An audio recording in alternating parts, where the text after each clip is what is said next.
Festival Theatre.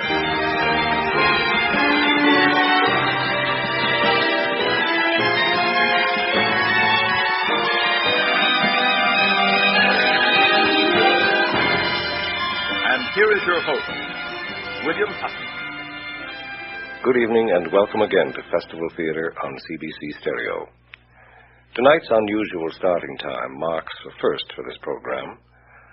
Among all the great playwrights whom we've heard over the last year and a half, we have up to now omitted the greatest of them all.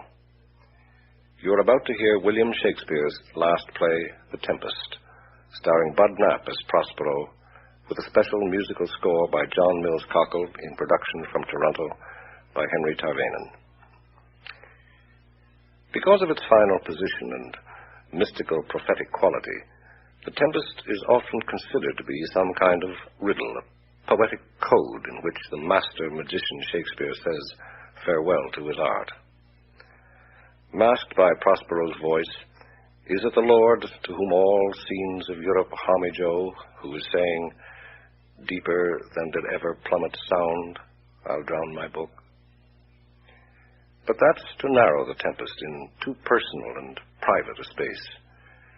Its themes sweep across justice, love, and mercy, as well as the nature of power and art. The Tempest completes a cycle of 4 great plays that critics are uneasy with because of their strange romantic fantasy and fairy tale ambiguity.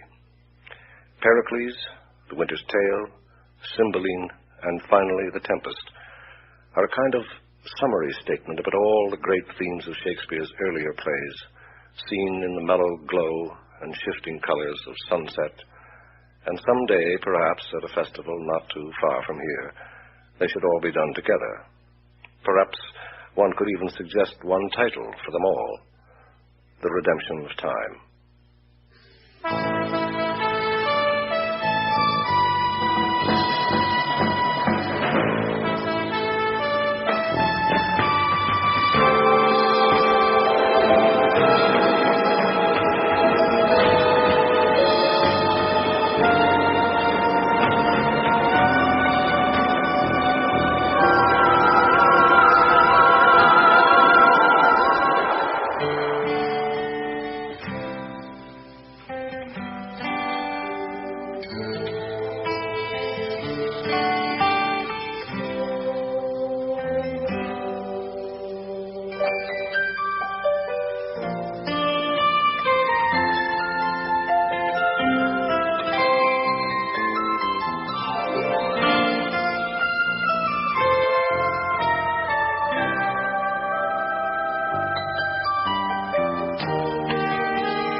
We are far at sea, somewhere in the brave new world that Shakespeare's countrymen were just beginning to touch.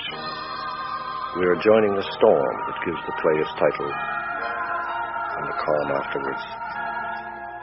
Well, we have to learn that.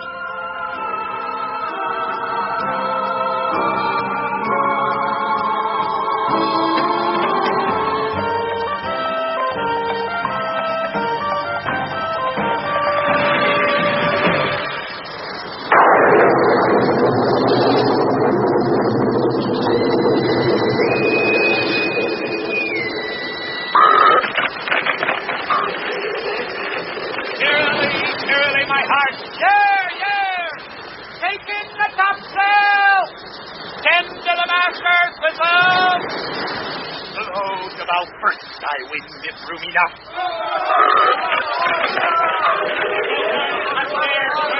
I pray you now keep below.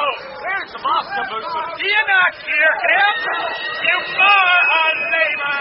Keep your cabin till you assist the stars. Hey, good decision when the sea is. Hence, what cares these roars for the name of king? To cabin. Hold to, hold to.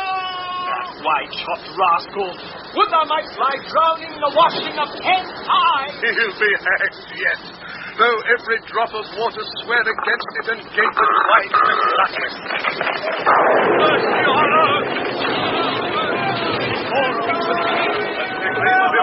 Now will I get for an acre of barren ground, long he transfers anything. The will's above me done, but I would fain die a dry death.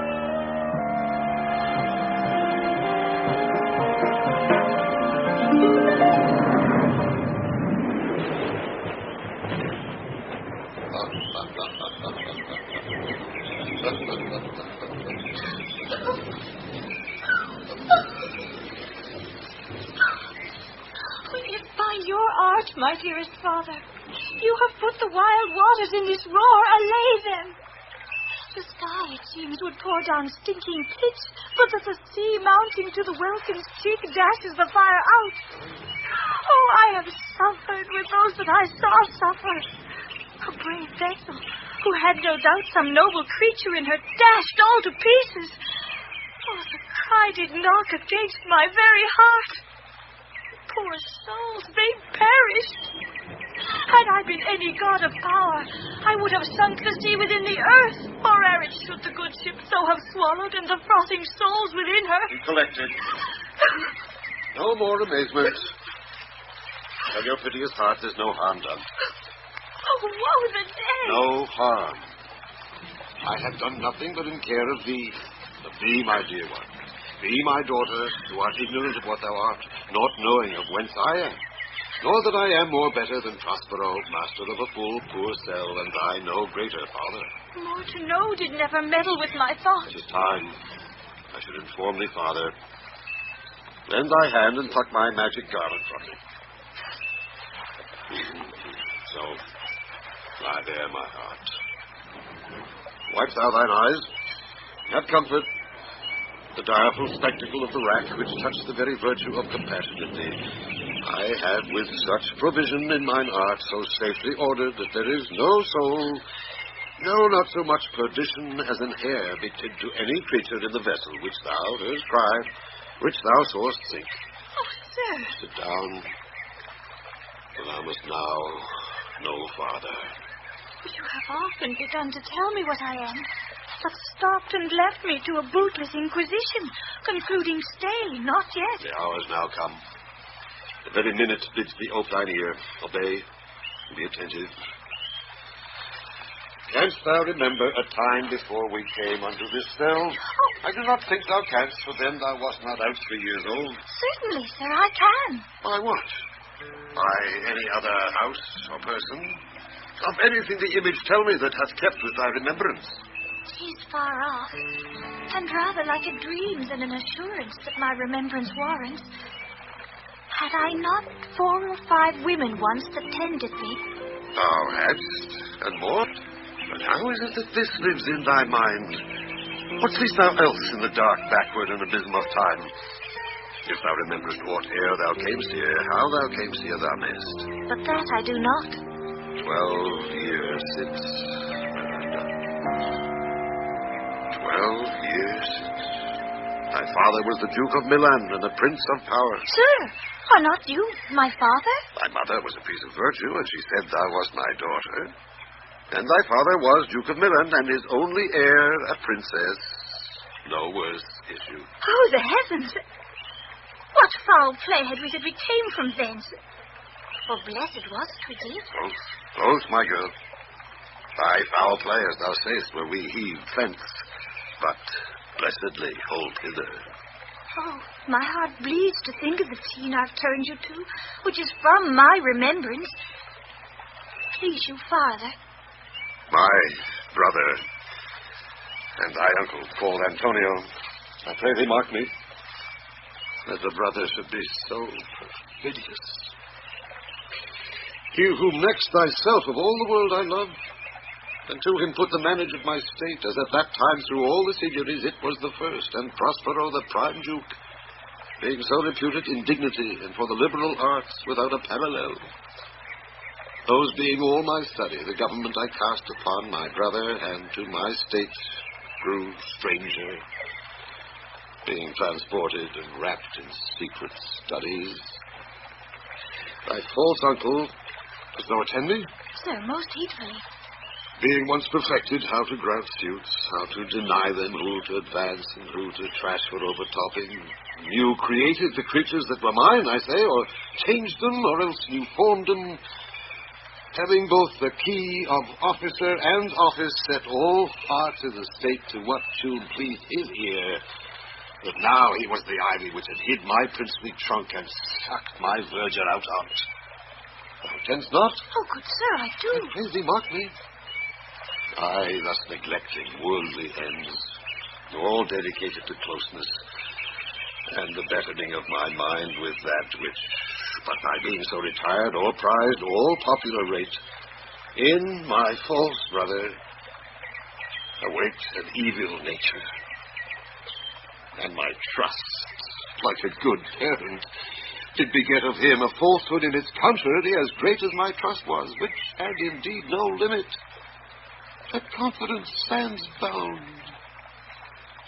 He being thus lorded, not only with what my revenue yielded, but what my power might else exact, like one who, having unto truth by telling of it made such a sinner of his memory to credit his own lie, he did believe he was indeed the Duke out of the substitution, and executing the outward face of royalty with all prerogative. Hence his ambition growing, dost thou hear? Your tale, sir, would cure deafness. To have no screen between this part he played and him he played it for, he needs will be absolute Milan. Me, poor man. My library was dukedom large enough. Top temporal royalties he thinks me now incapable. Confederates, so dry he was for sway, with the King of Naples, to give him annual tribute, do him homage, subject his coronet to his crown, and bend the dukedom yet unbowed. Alas, poor Milan, to most ignoble stooping. Oh, the heavens! Mark his condition and the event, then tell me if this might be a brother. I should sin to think but nobly of my grandmother. Good wombs have borne bad sons. Now the condition. This King of Naples, being an enemy to me inveterate, hearkens my brother's suit, which was that he, in lieu of the premises of homage, and I know not how much tribute, should presently extirpate me and mine out of the dukedom, and confer fair Milan with all the honors on my brother. Whereon a treacherous army levied. One midnight, fated to the purpose, did Antonio open the gates of Milan, and in the dead of darkness, the ministers for the purpose hurried thence, me and I crying self. Alack, for pity! I, not remembering how I cried out then, will cry it o'er again. It is a hint that rings mine eyes to it. Here a little further, then I'll bring you to the present business which now's upon us, without the which this story were most impertinent. Wherefore did they not that hour destroy us? Well demanded, wench. My tale provokes that question. Dear, they durst not, so dear the love my people bore me. Nor set a mark so bloody on the business, but with colours fairer painted their foul ends. In few, they hurried us aboard a bark, bore us some leagues to sea, where they prepared a rotten carcass of a butt not rigged, nor tackle, sailed, or mast, the very rats instinctively had quitted. There they hoist us to cry to the sea that roared to us, to sigh to the winds whose pity, sighing back again, did us but loving wrong. Alack, what trouble was I then to you? Oh, what cheer you've been, thou wast, that did preserve me. Thou didst smile, infused with a fortitude from heaven, when I have decked the sea with drops full salt under my burden groaned, which raised in me an undergoing stomach, to bear up against what should ensue. How came we ashore? By providence divine. Some food we had and some fresh water, that a noble Neapolitan Gonzalo, out of his charity, who being then appointed master of this design, did give us, with rich garments, linens, stuffs, and necessaries, which since have steaded much. So of his gentleness, knowing I loved my books, he furnished me from mine own library with volumes that I prize above my dukedom. Would I might but ever see that man. Now, I arise. Sit still, and hear the last of icy sorrow. Here in this island we arrived, and here have I, thy schoolmaster, made thee more profit than other princess can that had more time for vainer hours, and tutors not so careful. Heavens thank you for it. And now I pray you, sir, for still 'tis beating in my mind, your reason for raising this sea storm. No, thus far forth. By accident most strange, bountiful fortune, now, my dear lady, hath mine enemies brought to this shore. And by my prescience I find my zenith doth depend upon a most auspicious star, whose influence, if now I court not, but omit, my fortunes will ever after droop. Here, cease more questions. Thou art inclined to sleep. 'Tis a good dullness, and give it way. I know thou canst not choose. Come away, servant. Come. I am ready now. Approach my Ariel. Come. Oh, hail, great master! Brave sir, hail! Come to answer thy best pleasure. To fly, to swim, to dive into the fire, to ride on the curled clouds, to thy strong bidding, task Ariel, and all her qualities. Hast thou, spirit, performed to point the tempest that I bade thee? To every article. I boarded the king's ship. Now on the beach, now in the west, the deck, in every cabin, I flamed amazement. Sometime I divide and burn in many places. On the topmast, the yard, and bowsprit would I flame distinctly, then meet and joy. Jove's lightnings, the precursors of the dreadful thunderclaps, more momentary and sight-running were not. Fire and cracks of sulphurous roaring, the most mighty Neptune seemed to besiege and make his bold waves tremble. Yea, his dread trident shake. My brave spirits, who was so firm, so constant that this coil would not infect his reason?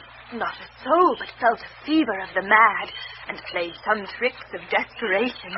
All but mariners plunged in the foaming brine and quit the vessel. Then all afire with me. The king's son, Ferdinand, with hair upstaring, then like reeds, not hair, was the first man that leapt, cried, "Hell is empty, and all the devils are here." That's my spirit.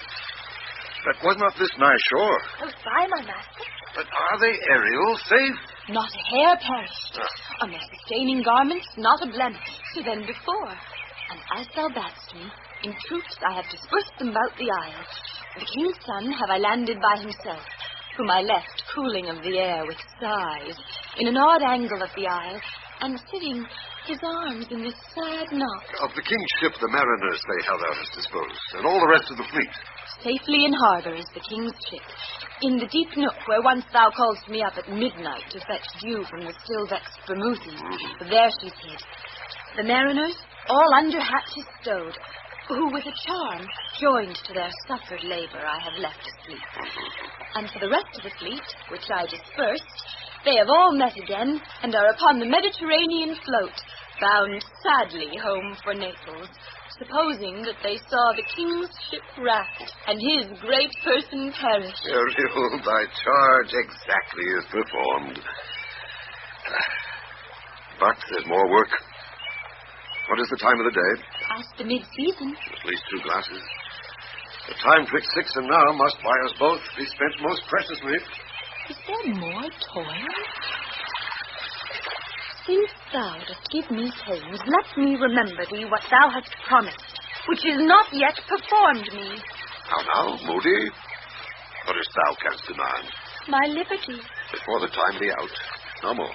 Prithee, remember, I have done thee worthy service, told thee no lies, made no mistakings, served without or grudge or grumblings, Thou did promise to bait me a full year. Dost thou forget from what a torment I did free thee? No. Thou dost. Thinks it much to tread the ooze of the salt deep, to run upon the sharp wind of the north, to do me business in the veins of the earth when it is baked with frost. I do not, sir. Thou liest, malignant thing. Hast thou forgot the foul witch, Sycorax, who with age and envy was grown into a hoop? Hast thou forgot her? No, sir. Thou hast. Where was she born? Speak, tell me. Sir, in Argier. Oh, was she so? I must once in a month recount what thou hast been which thou forgettest. This damned witch Sycorax, from mischiefs manifold and sorceries terrible to enter human hearing, from Argier, thou knowest, was banished. The one thing that she did, they would not take her life. Is not this true? Aye, sir. This blue-eyed hag was hither brought with child, and here was left by the sailors. Thou, my slave, as thou reportst thyself, was then her servant. And for thou wast a spirit too delicate to act her earthly and abhorred commands, refusing her grand hests, she did confine thee, by help of her more potent ministers, and in her most unmitigable rage, into a cloven pine, within which rift imprisoned thou didst painfully remain 12 years, within which space she died, and left thee there, where thou didst vent thy groans as fast as mill wheels strike. Then was this island, save for the son that she did litter here, a freckled whelp, hag-born, not honoured with a human shape. Caliban, her son. Doubting I say so. He, that Caliban, whom now I keep in service. Thou best knowest what torment I did find thee in. Thy groans did make wolves howl, and penetrate the breasts of ever-angry bears. It was a torment to lay upon the damned, which Sycorax could not again undo. It was mine art, when I arrived and heard thee, that made gape the pine and let thee out. Thank thee, master. If thou more murmurest, I will rend an oak and peg thee in his knotty entrails till thou hast howled away 12 winters. Pardon, master. I will be correspondent to command, and do my spriting gently. Do so. And after 2 days I will discharge thee. My noble master, what shall I do? Say what? What shall I do? Go make thyself like a nymph of the sea. Be subject to no sight but thine and mine. Invisible to every eyeball else. Go take this shape and hither come in. Go. Hence with villagers.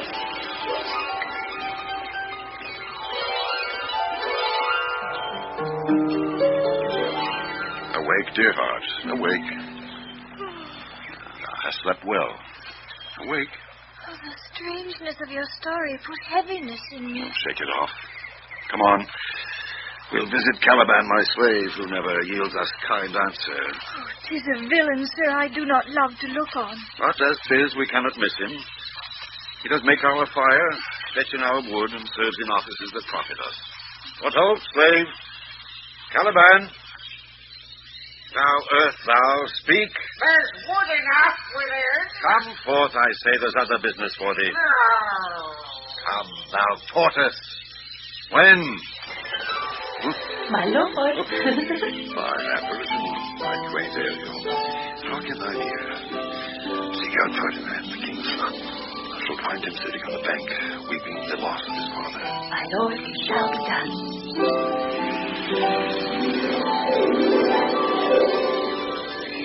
Thou poisonous slave, got by the devil himself upon thy wicked dam, come forth. As wicked you as ere my mother brushed with raven's feather from unwholesome thing drop on your boat. A selfless brow-onion blister you all. For this be sure, tonight thou shalt have cramps, side stitches that shall pen thy breath up, urchins shall for that vast of night that they may work all exercise on thee. Thou shalt be pinched as thick as honeycomb, each pinch more stinging than bees that made them. I must eat my dinner. This island's mine by Sycorax, my mother, which thou takest from me. When thou camest first, Thou strokest me and made much of me. Wouldst give me water and berries in it, and teach me how to name the bigger light, and how the less that burn by day and night. And then I loved thee, and showed thee all the qualities of the isle. The fresh springs, brine pits, barren place and fertile. Cursed be I that did so. All the charms of cicalas, toads, beetles, bats, light on you. For I am all the subjects that you have, which first was mine own king. And here you stay me in this hard rock, while you do keep from me the rest of the island. Ah, most lying slave, whom stripes may move, not kindness. I have used thee, filth as thou art, with humane care, and lodged thee in mine own cell till thou didst seek to violate the honor of my child. Wouldst that been done? Thou didst prevent me. I had peopled else this isle with Taliban. Horrid slave, which any print of goodness wilt not take, being capable of all ill. I pitied thee, took pains to make thee speak, taught thee each hour one thing or other. When thou didst not savage know thine own meaning, but wouldst gabble like a thing most brutish, I endowed thy purposes with words that made them known. But thy vile race, though thou didst learn, had that in which good natures could not abide to be with. Therefore wast thou deservedly confined into this rock, who hadst deserved more than a prison. You taught me language, and my profit on it is I know how to curse. The red plague rid you for learning me your language. Exceed hence. Fetch us in fuel, and be quick thou best to answer other business. Wouldst thou, Mabeth? If thou neglectst or dost unwillingly what I command, I'll rack thee with old cramps, fill all thy bones with aches, make thee roar that beasts shall tremble at thy din. No, pray thee. I must obey. His art is of such power it would control my damned god Tempest and make a vassal of him. So, slave. Yes.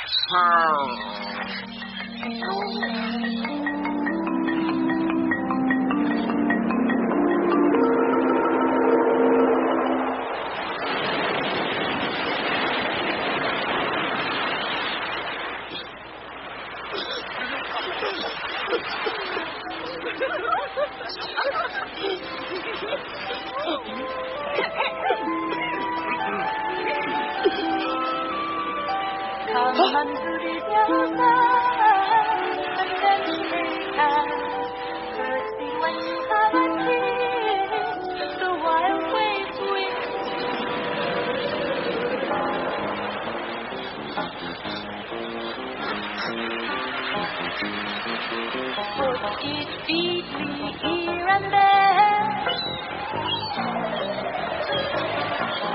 and sweet sprite the burden bear.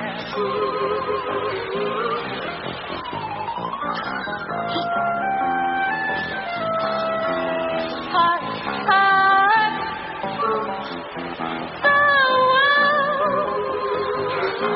the watchdog bark.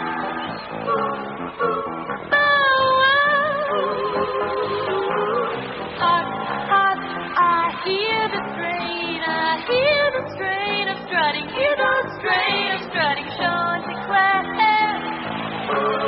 Right, cock-a-diddle-dow, cock-a-diddle-diddle-dow.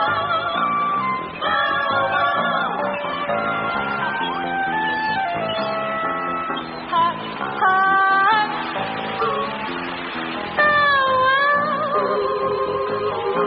the watchdog bark.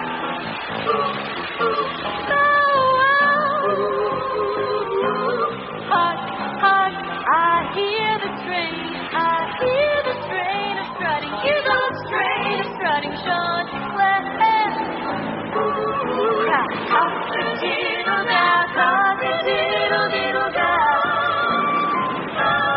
Right, cock-a-diddle-dow, cock-a-diddle-diddle-dow.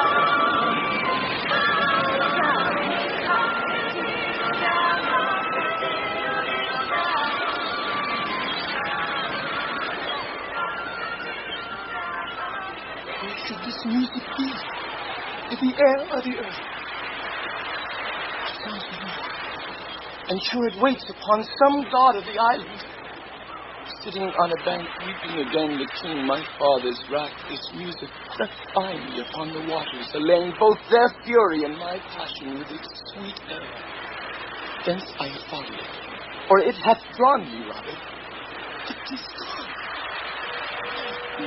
It begins again.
Remember my drowned father.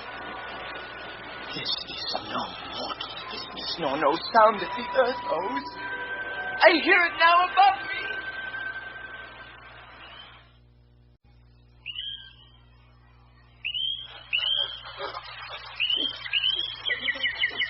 The fringed curtains of thine eye advance, and say what thou seest yond.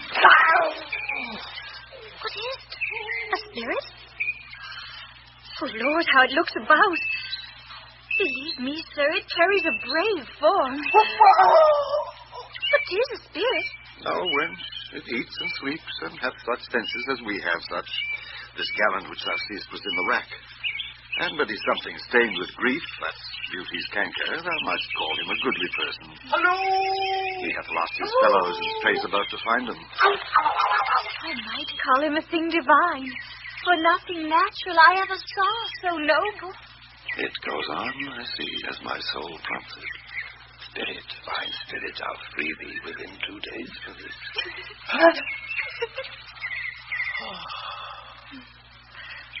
Most sure the goddess on whom these airs attend. Vouchsafe my prayer may know if you remain upon this island. And that you will some good instruction give how I may bear me here. My prime request, which I do last pronounce, is oh, you wonder. If you be maid, or no. No wonder, sir, but certainly a maid. My language? Heavens, I'm the best of them that speak the speech were I but were to spoken. How? The best? What wert thou if the King of Naples heard thee? A single thing, as I am now, that wonders to hear thee speak of Naples. myself am Naples, who with mine eyes never since had beheld the king my father right. Alack for mercy. Yes, faith, and all his lords, the Duke of Milan and his brave son being twain. The Duke of Milan and his more braver daughter could control thee, if now 'twere fit to do't. No. At the first sight they have changed. Delicate Ariel, I'll set thee free for this. A word, good sir. I fear you have done yourself some wrong. A word. Why speaks my father so ungently? This is the third man that e'er I saw, the first that e'er I sighed for. Pity move my father to be inclined my way. Oh, if a virgin and your affection not gone forth, I'll make you the Queen of Naples. Soft, sir. One word more. They are both in either's powers. But this swift business I must uneasy make, lest too light winning make the prize light. One word more. I charge thee that thou attend me. Sir? Thou dost here usurp the name thou owest not, and hast put thyself upon this island as a spy to win it from me, the Lord on't. No, as I am a man. As nothing ill can dwell in such a temple. If the ill spirit have so fair a house, good things will strive to dwell with. Follow me. But, Father... Speak not you for him, he's a traitor. Come, I'll manacle thy neck and feet together. Sea water shalt thou drink. Thy food shall be the fresh brook mussels, withered roots, and husks wherein the acorn cradled. Follow. No, I will resist such entertainment till mine enemy has more power. Dear Father, make not too rash a trial of him, for he's gentle and not fearful. What, I say, my foot might shoot her. Put thy sword up, traitor, who makes the show but darest not strike. Thy conscience is so possessed with guilt. Come from thy ward, for I can here disarm thee with this stick and make thy weapon drop. Beseech you, Father. Heads, hang not on my garments. Sir, have pity. I'll be his surety. Silence. One word more shall make me chide thee, if not hate thee. What, an advocate for an impostor? Hush! Thou thinkst there is no more such shapes as he, having seen but him and Caliban, foolish wench. To the most of men, this is a Caliban, and they to him are angels. My affections are then most humble. I have no ambition to see a goodlier man. Come on, obey. Thy nerves are in their infancy again, and have no vigor in them. So they are. My spirits, as in a dream, are all bound up. My father's loss, the weakness which I feel, the wrack of all my friends, nor this man's threats to whom I am subdued, are but light to me. Might I but through my prison once a day behold this maid. All corners else of the earth let liberty make use of. Space enough have I in such a prison. It works. Come on.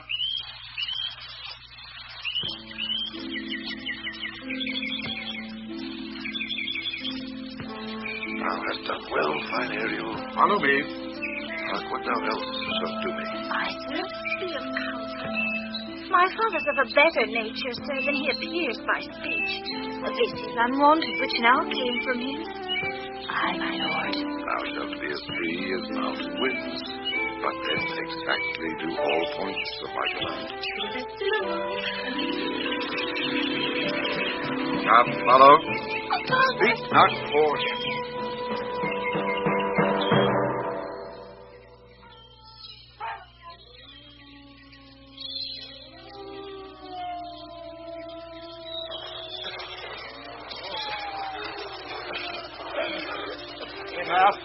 Enough. Beseech you, sir, be merry. You have cause, so have we all, Joy. For our escape is but beyond our loss.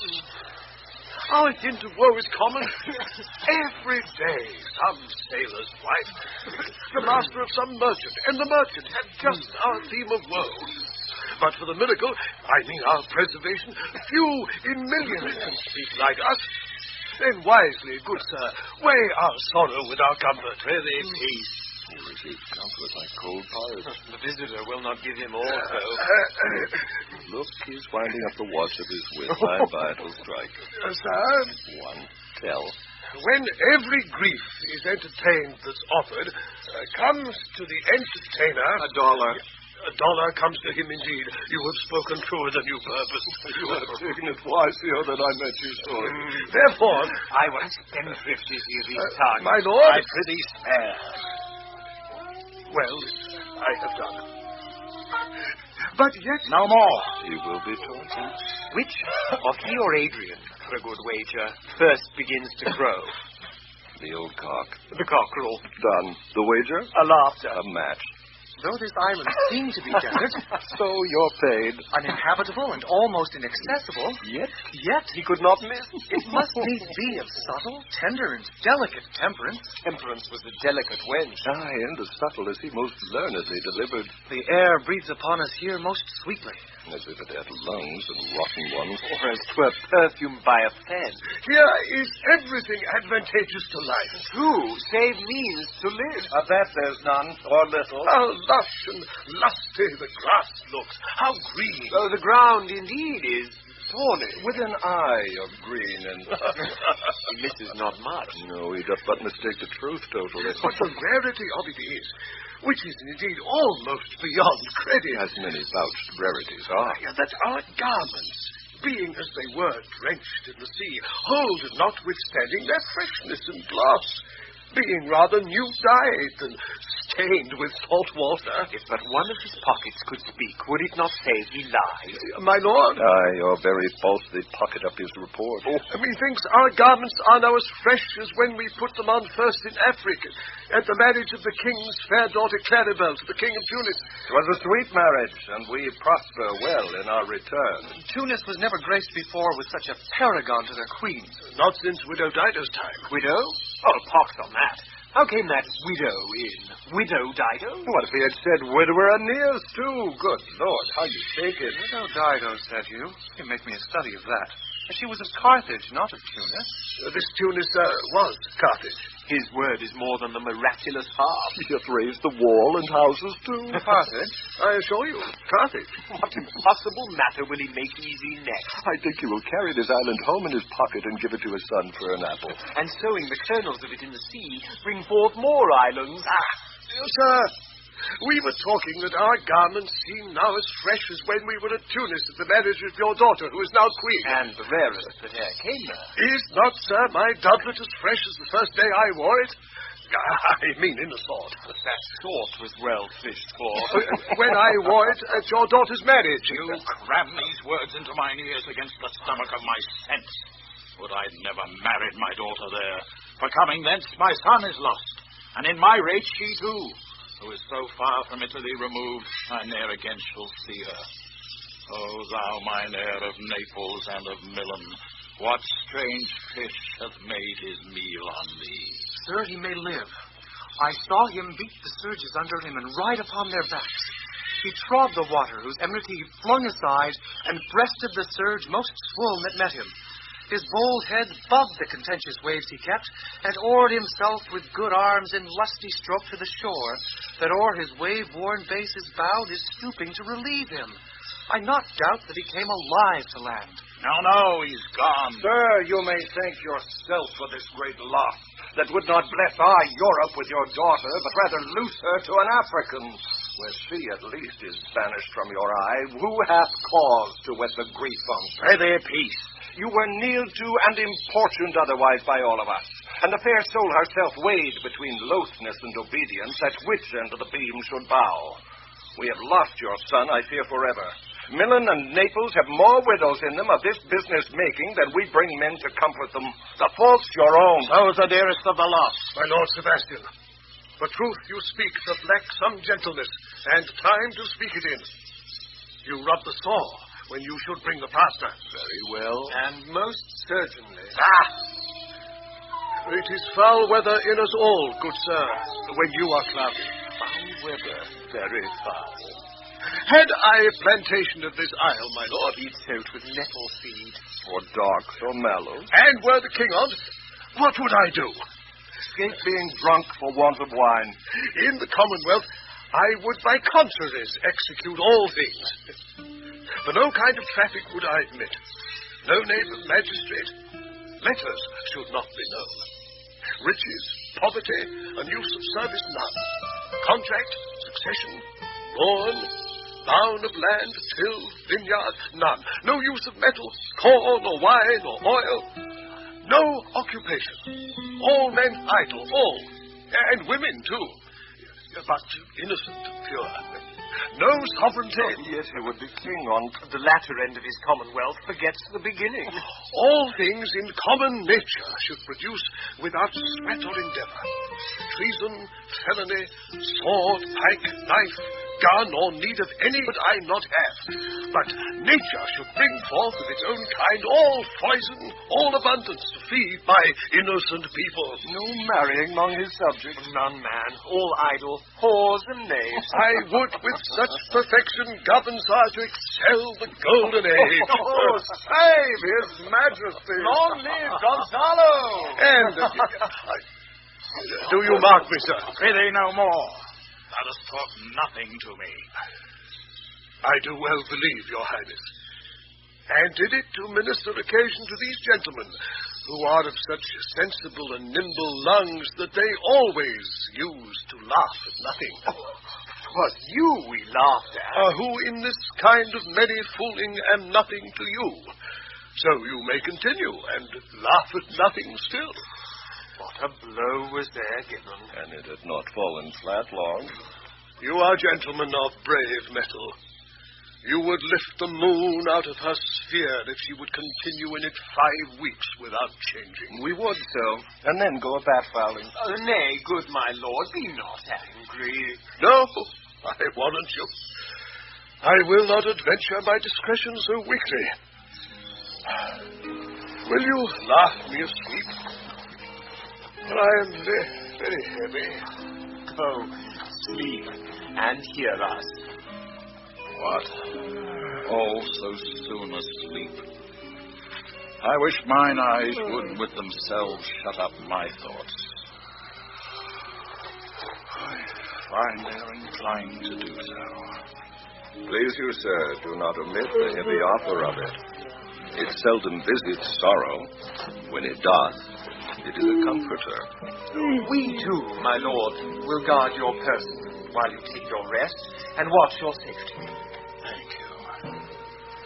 Wondrous heavy.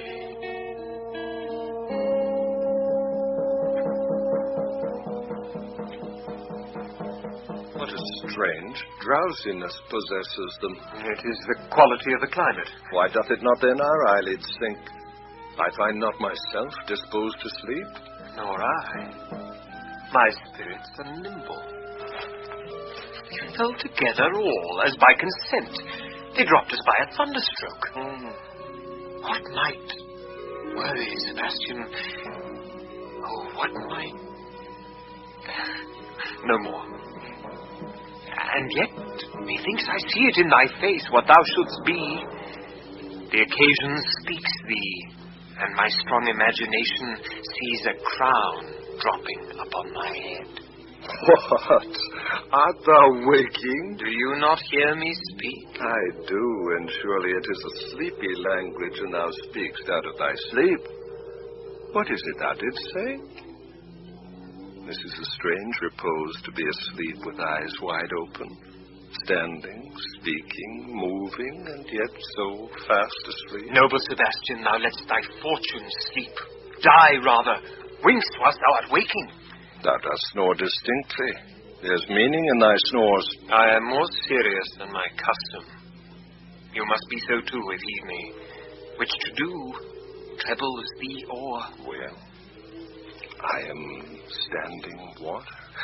I'll teach you how to flow. Do so. To ebb, hereditary sloth instructs me. Oh, if you but knew how you the purpose cherish, whilst thus you mock it.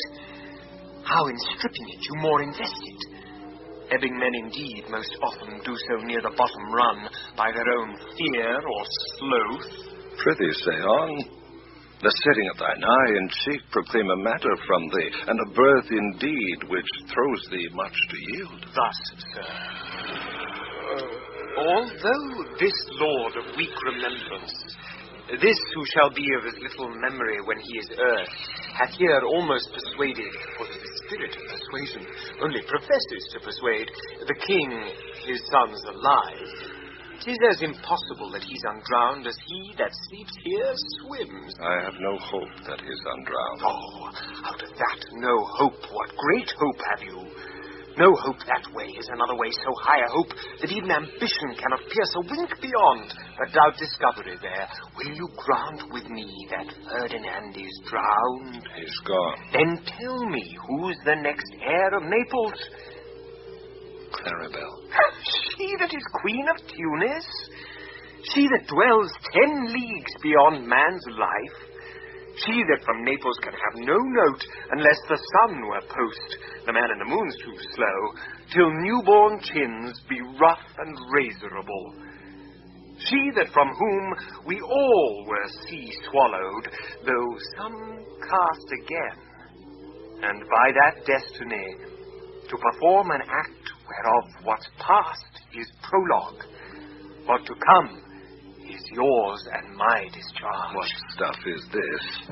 I'll say you, 'tis true my brother's daughter's Queen of Tunis. So is she heir of Naples, twixt which regions there is some space. A space whose every cubit seems to cry out, how shall that Claribel measure us back to Naples? Keep in Tunis and let Sebastian wake.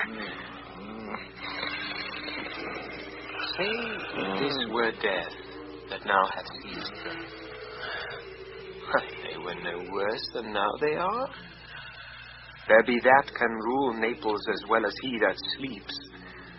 Lords that can prate as amply and unnecessarily as this Gonzalo, I myself could make a chuff of as deep chat. Oh, that you bore the mind that I do. What a sleep were this for your advancement. Do you understand me? Methinks I do. And how does your content tender your own good fortune? I remember you did supplant your brother, Prospero.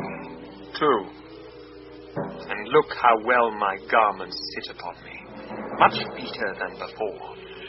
My brother's servants were then my fellows. Now they are my men. But for your conscience... Sir, where lies that? If 'twere a kite, 'twould put me to my slipper, but I feel not this gaiety in my bosom. 20 consciences that stand twixt me and Milan, candied be they and melt ere they molest. My son, my son. Here lies your brother, no better than the earth he lies upon, if he were that which now he is like. That's dead. Whom I, with this obedient steel, 3 inches of it, can lay to bed forever. Whilst you, doing thus to the perpetual wink for eye, might put this ancient morsel, this Sir Prudence, who should not upbraid our course. For all the rest, they'll take suggestion as a cat laps milk. They'll tell the clock to any business that we say befits the hour. Thy case, dear friend, shall be my precedent. Hast thou got Milan out, come by Naples, draw thy sword. One stroke shall free thee from the tribute which thou payest, and I, the king, shall love thee. Draw together, and when I rear my hand, do you the like, to fall it on Gonzalo. Oh, one word. Gonzalo, my master through his art foresees the danger that you, his friend, are in, and sends me forth, or else his project dies, to keep them living.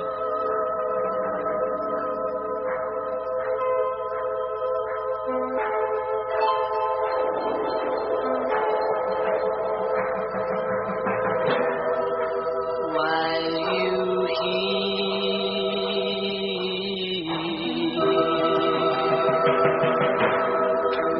snoring light,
most be sudden. My lord! Oh, good angels, preserve the king! Away! Sebastian, why are you drawn? Where's all this ghastly looking? What's the matter? Whilst we stood here securing our repose, even now we heard a hollow burst of bellowing like bulls, or rather lions. Did it not wake you? It struck mine ear most terribly. I heard nothing. Oh, it was a din to fright a monster's ear, to make an earthquake. Sure, it was the roar of a whole herd of lions. Heard you this, Gonzalo? On mine honor, sir, I heard a humming. And that's a strange one, too, which did awake me. I shaked you, sir, and cried. As mine eyes opened, I saw their weapons drawn.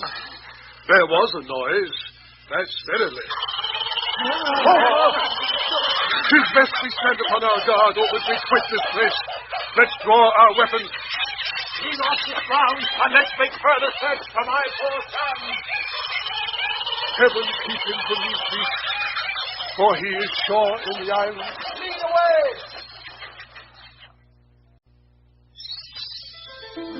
Prospero, my lord, shall know what I have done. So, king, go safely on to seek thy son.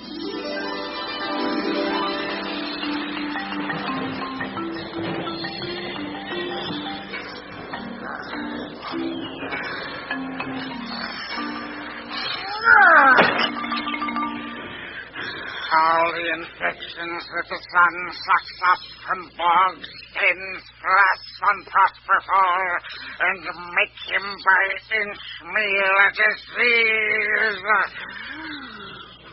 The spirits hear me, and yet I needs must curse.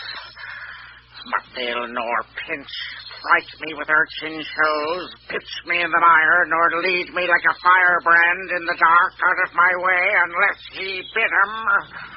But for every trifle they set upon me, sometime like apes that mow and chatter at me, and after bite me, then like hedgehogs which lie tumbling in my barefoot way, and mount their pricks at my footfall.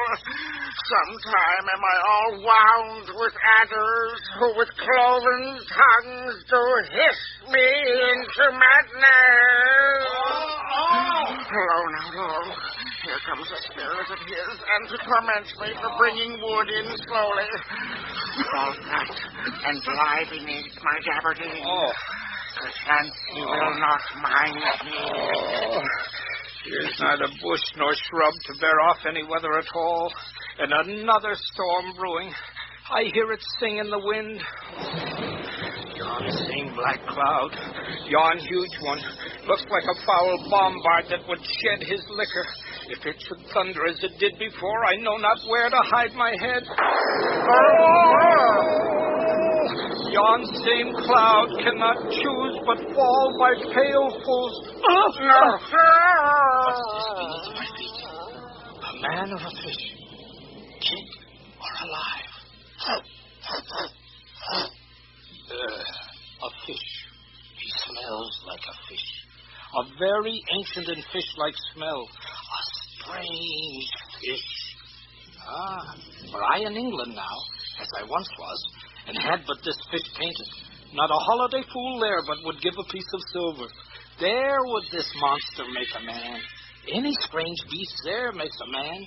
When they will not give a doit to relieve a lame beggar, they will lay out 10 to see a dead Indian. Leg like a man, and its fins like arms. Warm.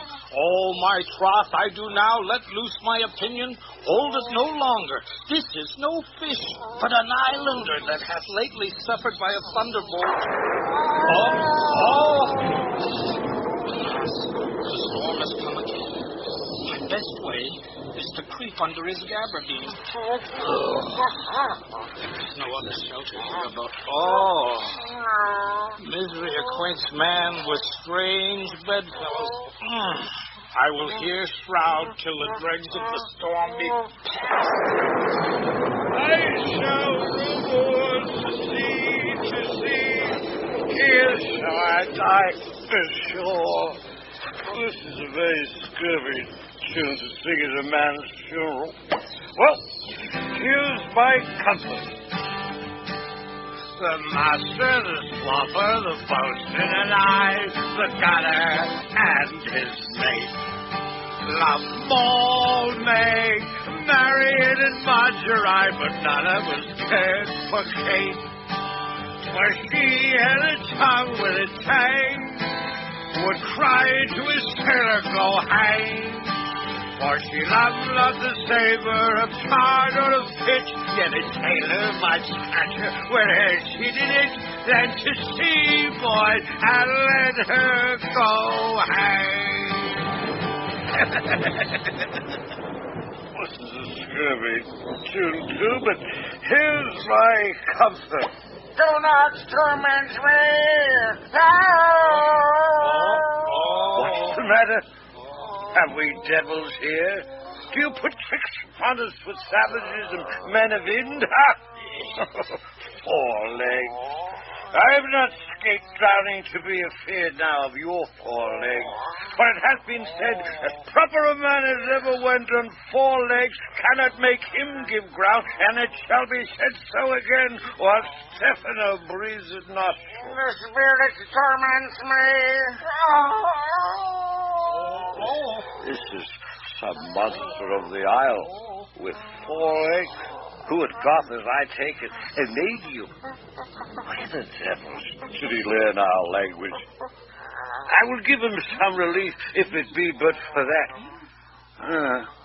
If I can recover him and keep him tame and get to Naples with him, he's a present for any emperor that ever trod on neat leather. Do not torment me. Prithee, bring my wood home faster. He's in his fit now and does not talk after the wisest.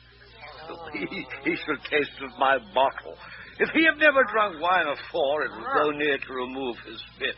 If I can recover him and keep him tame, I will not take too much for him. He shall pay for him and that's only. Thou dost me yet but little hurt, and thou wilt anon, I know it by thy trembling. Now prosper works upon thee. Come on your ways, open your mouth. Here is that which will give language to you. Open your mouth. This will shake your shaking. I can tell you, and that soundly. If you cannot tell who's your friend, open your chaps again. This would be.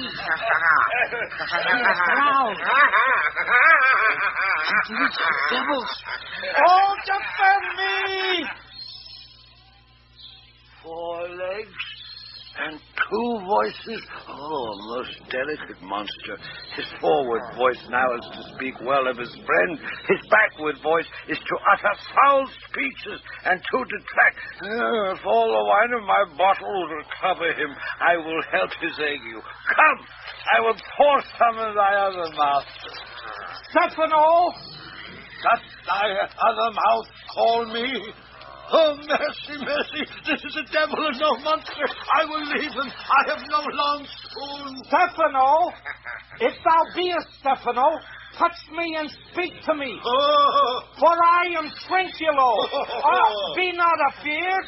Thy good friend, Trinculo. If thou beest Trinculo, come forth. I'll pull thee by thy lesser legs. If any be Trinculo's legs, these are they. Thou art very Trinculo indeed. How camest thou to be the seed of this moon calf? Can he vent Trinculos? How thou moon calf, how doth thine ague? Hast thou not dropped from heaven? Out of the moon, I do assure thee. I was the man in the moon when time was.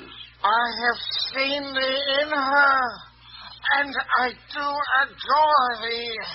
My mistress showed me thee, and thy dog, and thy bush. Come, swear to that. Kiss the book. I will furnish it anon with new content. Swear!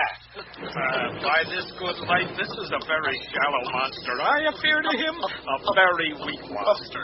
The man in the moon. A most poor, credulous monster. Well drawn, monster, in good sooth. I'll show thee every fertile inch of the island, and I will kiss thy foot. I prithee, be my God. When God's asleep, he'll rob his bottle. I'll kiss thy foot. I'll swear myself thy subject. Come on, then. Down and swear. I shall laugh myself to death at this puppy-headed monster. A most scurvy monster. I could find it in my heart to beat him, but that's a poor monster's influence. An abominable monster. I'll show thee the best springs. I'll pluck thee berries. I'll fish for thee, and get thee wood enough. And plague upon the tyrants that I serve. I'll bear him no more sticks, but follow thee, thou wondrous man. A most ridiculous monster, to make a wonder of a poor drunkard. I prithee, let me bring thee where crabs grow, and I with my long nails will dig thee pig nut, show thee a jay's nest, and instruct thee how to snare the nimble monoset. I'll bring thee to clustering filberts, and sometimes I'll get the young scammels from the rock. Wilt thou go with me? I prithee now lead the way without any more talking. Trigger, the king and all our company else being drowned, we will inherit here. Here, bear my bottle, Moonshot. Hello, Trigger. We'll fill him again by and by. Farewell, master. Farewell. Farewell. Howling monster. A drunken monster. Oh, brave monster, lead the way! Lead the way!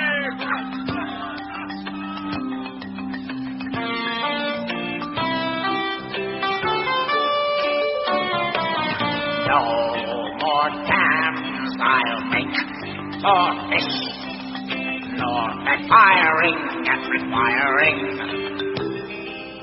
nor straight trenchers, nor wash dish. Taliban, as a new master, get from you, man. Freedom, high-day, freedom. Freedom, high-day, freedom.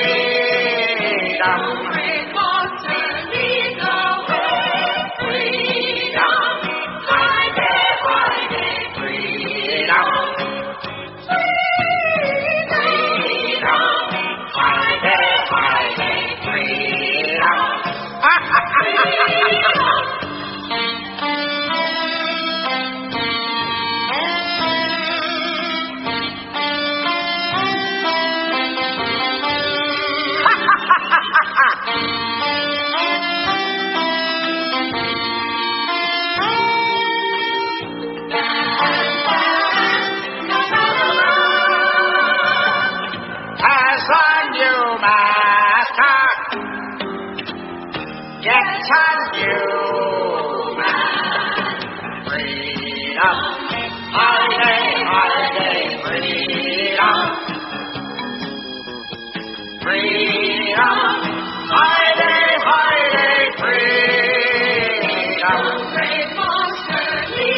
There be some sports are painful, and their labor delight in them sets off.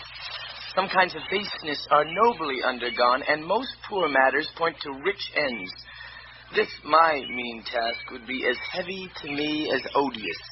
But the mistress which I serve quickens what's dead and makes my labors pleasures. Oh, she is 10 times more gentle than her father's crabbed, and he's composed of harshness. My sweet mistress weeps when she sees me work and says such baseness had never like executor. I forget. But these sweet thoughts do even refresh my labors most busy least when I do it.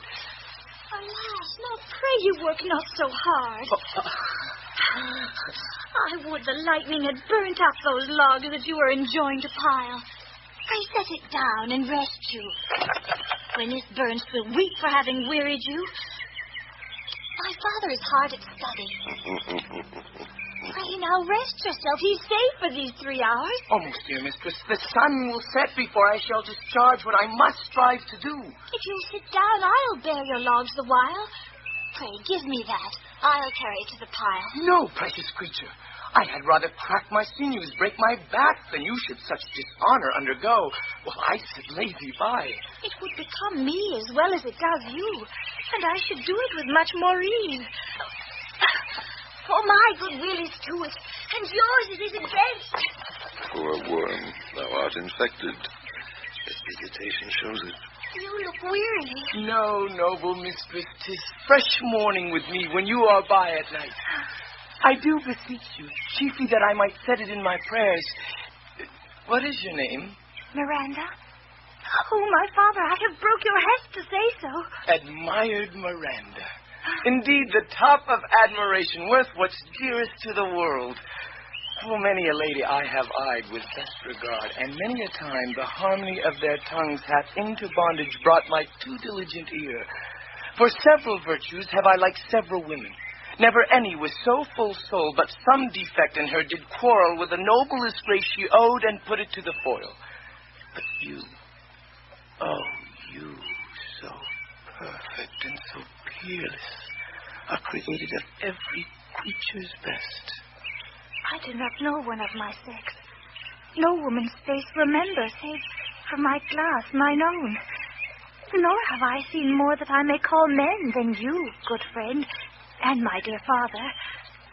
How features are abroad I am skilless of, but by my modesty, the jewel in my dower, I would not wish any companion in the world but you. Nor can imagination form a shape besides yourself to like of. Oh, but I prattle something too wildly, and my father's precepts I therein do forget. I am in my condition a prince, Miranda. I do think a king I would not so, and would no more endure this wooden slavery than to suffer the flesh fly blow my mouth. Hear my soul speak. The very instant that I saw you did my heart fly to your service. There resides to make me slave to it, and for your sake am I this patient logman. Do you love me? Oh, heaven, oh, earth, bear witness to this sound, and crown what I profess with kind event if I speak true, if hollowly invert what best is boded me to mischief. I, beyond all limit of what else in the world, do love, prize, honor you. Oh, I am a fool to weep at what I am glad of. Fair encounters, two most rare affections. Heavens rain grace on that which breathes between them. Wherefore weep you? Mine unworthiness, that dare not offer what I desire to give, and much less take what I shall die to want. Oh, but this is trifling, and all the more it seeks to hide itself, the bigger bulk it shows.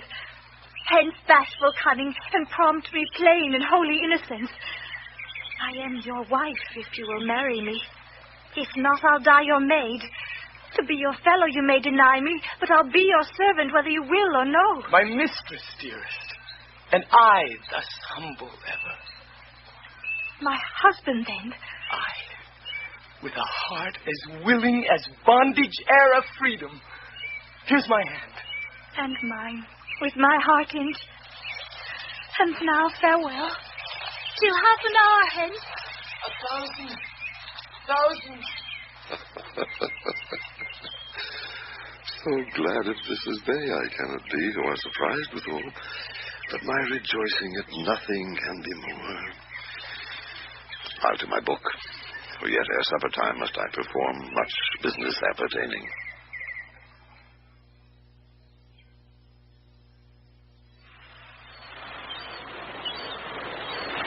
Figaro, keep a good tongue in your head. If you prove a mutineer, the next tree. Poor monster's my subject, and he shall not suffer indignity. I thank my noble lord. Wilt thou be pleased to hearken once again to the suit I made to the... Marry, will I kneel and repeat it? I will stand, and so shall Figaro. As I told thee before, I am subject to a tyrant, a sorcerer that by his cunning hath cheated me of the island. Thou liest. Thou liest, thou jesting monkey thou. I would my valiant master would destroy thee. I do not lie. Figaro, if you trouble him with any more his tale, by this hand I will supplant some of your teeth. I said nothing. None then, no more. Proceed. I say by sorcery he got this isle. From me he got it. If thy greatness would revenge it on him, for I know thou darest, but this thing dare not. That's most certain. Thou shalt be lord of it, and I'll serve thee. How now shall this be compassed? Canst thou bring me to the party? Yea, my lord. I yield him thee asleep, where thou mayst knock a nail into his head. Thou liest, thou canst not. Huh? What a pied ninny's this? What? Thou scurvy patch. I do the sickness, give him blows, and take his bottle from him. When that's gone, he shall drink naught but brine, for I'll not show him where the quick freshes are. Figaro, run into no further danger. Interrupt the monster one word further, and by this hand I'll turn my mercy out of doors and make a stockfish of thee. Why? I did nothing. He shall not say he lies. Thou liest. Do I so? Take thou that. I did not give the lie. Out of your wits and hearing, too, a pox on your bottle. This can sack and drinking do, a murrain on your monster, and the devil take your finger. Now forward with your tale. Busy, Figaro, stand further off. Beat him enough. After a little time, I'll beat him too. Stand farther. Come, proceed. Why, as I told thee, 'tis a custom with him in the afternoon to sleep. There thou mayst brain him, having first seized his books, or with a log batter his skull, or punch him with a stake, or cut his weasand with thy knife. Remember first to possess his books, for without them he's but a sot, as I am, nor hath not one spirit to command. They all do hate him as rootedly as I. Burn but his books. He has brave utensils, for so he calls them, which when he has a house he'll deck withal. And that, most deeply to consider, is the beauty of his daughter. He himself calls her a nonpareil. I never saw a woman but only Sycorax, my dam, and but she as far surpassed Sycorax as greatest does least. So, brave, alas. Aye, Lord, she will become thy bed, I warrant, and bring thee forth brave brood. Monster, I will kill this man. His daughter and I will be king and queen, save our graces. And Triguilo and thyself shall be viceroys. Dost thou like the thought, Triguilo? Excellent. Oh, give me thy hand. I am sorry I beat thee. But whilst thou livest, keep a good tongue in thy head. Within this half hour will he be asleep. I'll destroy him then. Aye, on mine honor. Will I tell my master? Thou makest me merry. I am full of pleasure. Let us be jocund. Will you troll the catch to taught me but while here? At thy request, monster, I will do reason. Any reason. Come on, Figaro. Let us sing. Flout 'em and scout 'em and scout 'em and flout 'em. All is free. Flout 'em and scout 'em. That's not the tune.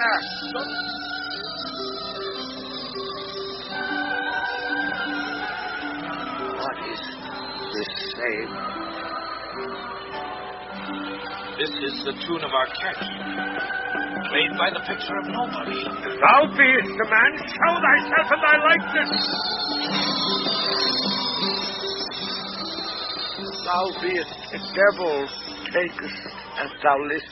Oh, forgive me my sins. He that dies pays all debt. I defy thee! Oh, mercy upon us. Art thou afeard? No, monster, not I. Be not afeard. The isle is full of noises, sounds, and sweet airs that give delight and hurt not. Sometimes 1,000 twangling instruments will hum about mine ears, and sometimes voices that, if I then had waked after long sleep, will make me sleep again. And then, in dreaming, the clouds methought would open and show riches ready to drop upon me that, when I wake, I cry to dream again. This will prove a brave kingdom to me, where I shall have my music for nothing. When Prospero is destroyed, That shall be by and by.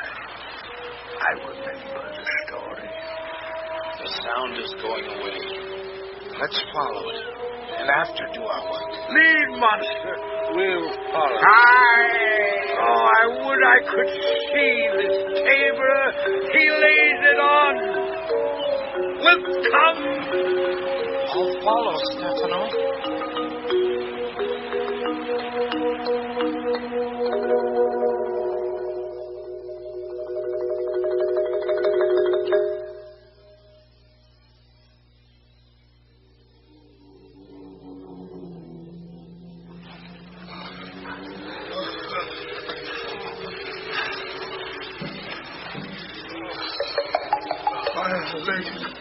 I can go no further, sir.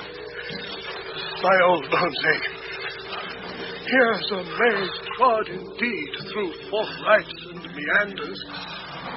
By your patience, then, I needs must rest me. Oh, Lord, I cannot blame me, who am myself attached with weariness to the dulling of my senses. Sit down and rest. Even here I will put off my hope, and keep it no longer for my flatterer. He is drowned whom thus we stray to find, and the sea mocks our frustrate search on land. Well, let him go. I'm right glad that he's so out of hope. Do not for one repulse forego the purpose that you resolved to hex. Advantage will we take thoroughly. Let it be tonight. For now they are oppressed with travel. They will not nor cannot use such vigilance as when they are fresh. Say tonight. Go on.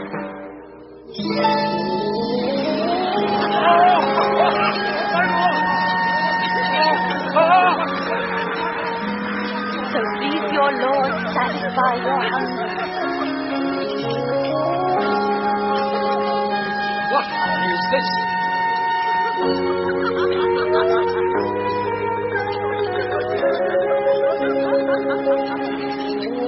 My good friends, hark! Marvelous sweet music! My lord, this beast would seem to fly from Milan itself. Give us time, keep us, heavens!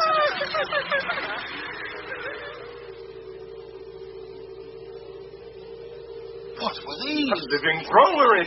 Now I will believe that there are unicorns, that in Arabia there is one tree, the phoenix throne, one phoenix at this hour reigning there. I'll believe both. And what does else want credit come to me, and I'll be sworn 'tis true. Travellers ne'er did lie, though fools at home condemn 'em. If in Naples I should report this now, would they believe me if I should say I saw such islands? For certes, these are people of the island, who, though they are of monstrous shape, yet note, their manners are more gentle, kind, than of our human generation you shall find many, nay, almost any. Honest Lord, thou hast said well. Some of you there present are worse than devils.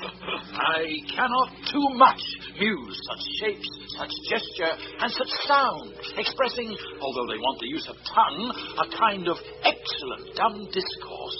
Praise in departing.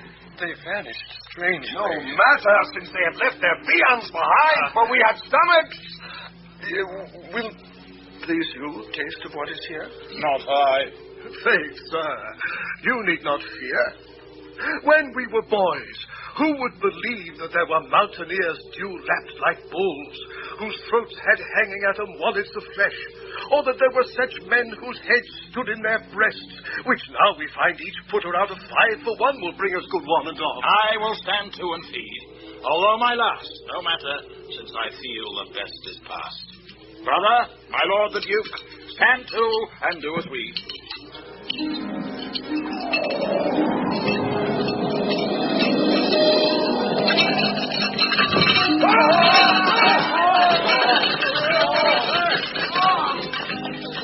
Alonso, Antonio, Sebastian, you are 3 men of sin, whom destiny that hath to instrument this lower world and what is in't, the never-surfeited sea hath caused to belch up you.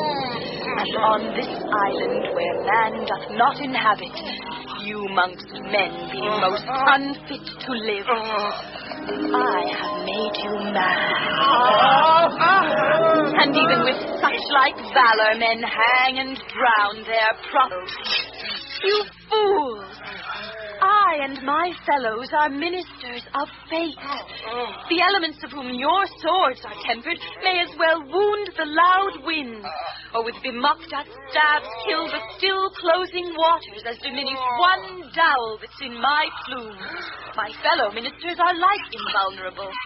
If you could hurt, your swords are now too massy for your strength, and will not be uplifted. But remember, for that's my business to you, that you 3 from Milan did supplant good Prospero, exposed unto the sea which hath requited him and his innocent child, for which foul deed the powers, delaying, not forgetting, have incensed the seas and shores, yea, all the creatures against your peace. Thee of thy son, Alonso, they have bereft, and do pronounce by me lingering perdition, worse than any death can be at once, shall step by step attend you and your ways, whose wraths to guard you from, here in this most desolate isle else falls upon your head, is nothing but heart sorrow and a clear life ensuing.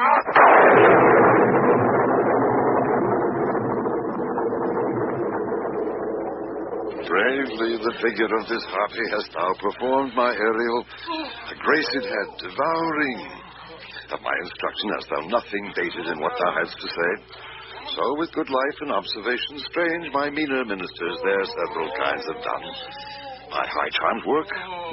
These mine enemies are all knit up in their distractions. Now are in my power. And in these fits I leave them while I visit young Ferdinand, whom they suppose is drowned, and his and mine loved down. In the name of something holy, sir, why stand you in this strange stare? It is monstrous, monstrous. Methought the billows spoke and told me of it. The winds did sing it to me, and the thunder, that deep and dreadful organ pipe, pronounced the name of Prosper. My lord. Prosper? It did face my trespass. Therefore my son in the ooze is bedded, and I'll seek him deeper than air plummet sounded, and within blinded. But one thing at a time! Like their legions all! How? Be thy second? All 3 of them are desperate. Their great guilt, like poison given to work a great time after, now begins to bite the spirits. I do beseech you that are the suppler joints, follow them swiftly and hinder them from what this ecstasy may now provoke them to. Follow us, pray you.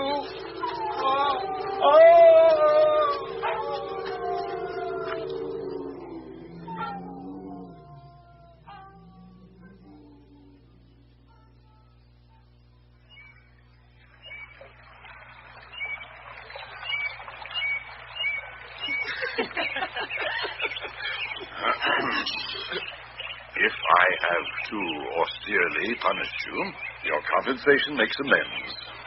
For I have given you here a third of mine own life, or that for which I live, who once again I tender to thy hand. All thy vexations were but trials of thy love, and thou hast strangely stood the test. Here afore heaven I ratify this my rich gift. Oh, Ferdinand, do not smile at me that I boast her off. Thou shalt find she will outstrip all praise and make it halt behind her. I do believe it against an oracle. Then, as my gift and thine own acquisition, worthily purchased, take my daughter. But if thou dost break her virgin knot before all sanctimonious ceremonies may with full and holy rite be ministered, no sweet aspersion shall the heavens let fall to make this contract grow, but barren hate, sour-eyed disdain, and discord shall bestrew the union of your bed with weeds so loathly that you shall hate it both. Therefore take heed, as Hymen's lamp shall light you. As I hope for quiet days, fair issue, and long life with such love as 'tis now, the murkiest and the most opportune place, the strongest suggestion our worser genius can, shall never melt mine honor into lust, to take away the edge of that day's celebration when I shall think or Phoebus' steeds are foundered or night kept chained below. Fairly spoke. Sit then and talk with her. She is thine own. What, Ariel? My industrious servant, Ariel? Good, my potent master. Here I am. Thou and thy meaner fellows your last service did worthily perform. And I must use you in such another trick. Go bring the rabble, o'er whom I give thee power, here to this place. Incite them to quick motion. For I must bestow upon the eyes of this young couple some vanity of mine heart. It is my promise, and they expect it from me. Presently. Aye, with a twink. Before you can say come and go, and breathe twice and cry so, each one, tripping on his toe, will be here, with mop and mop. Do you love me, master? No? Dearly, my delicate Ariel. Do not approach till thou dost hear me call. Well, I can see. Look thou be true. Do not give dalliance too much the rein. The strongest oaths are straw to the fire in the blood. Be more abstemious, or else good night your vow. I warrant you, sir, the white cold virgin snow upon my heart abates the ardor of my liver. Well, now come, my Ariel. Bring a corollary rather than want a spirit. Appear and pertly. No tongue.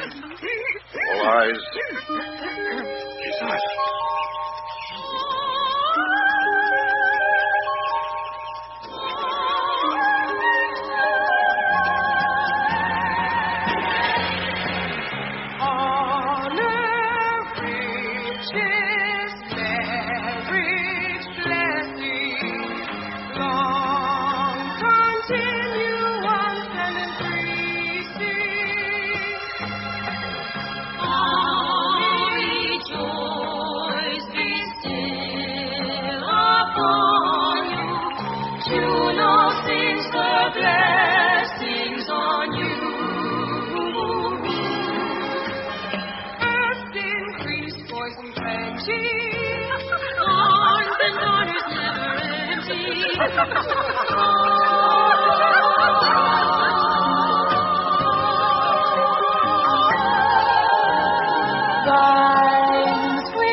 Flags with goodly mood and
majestic vision and harmonious charming. May I be bold to think these spirits?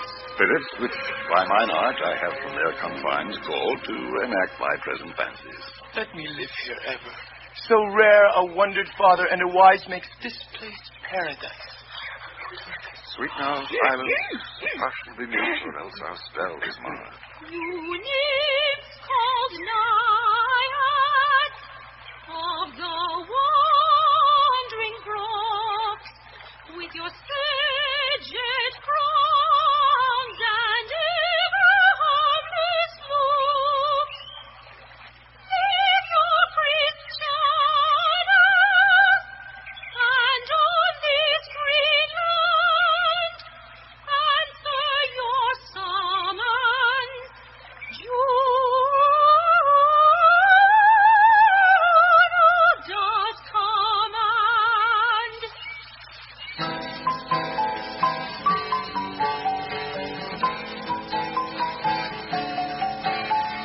Come in and help to celebrate a contract that could not be break. Whose sons are sickle men of all this weary, come hither from the furrow and be merry. Make holiday, make holiday, thy straw hats for Lord. The freshness and powder, the freshness and powder, everyone in country posing.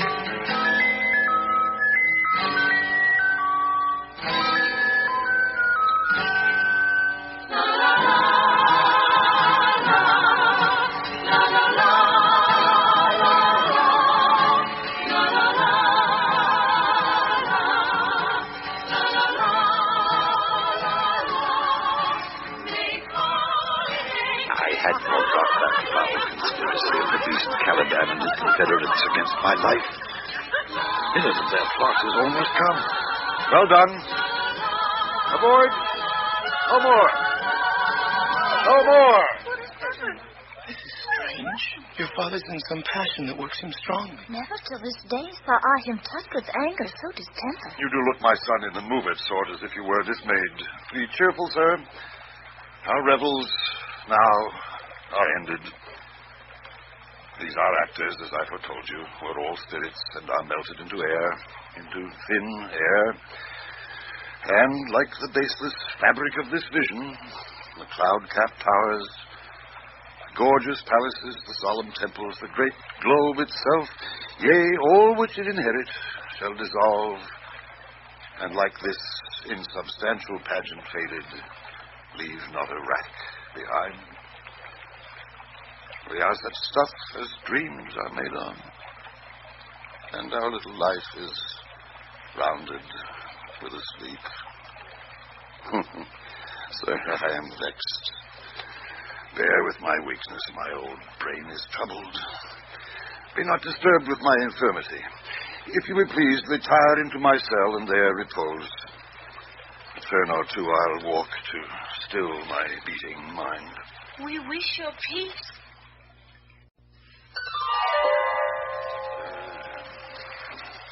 Come with a thought. Thy thoughts I cleave to. Thank thee, Ariel. Come. What's thy pleasure? Spirit, we must prepare to meet with Caliban.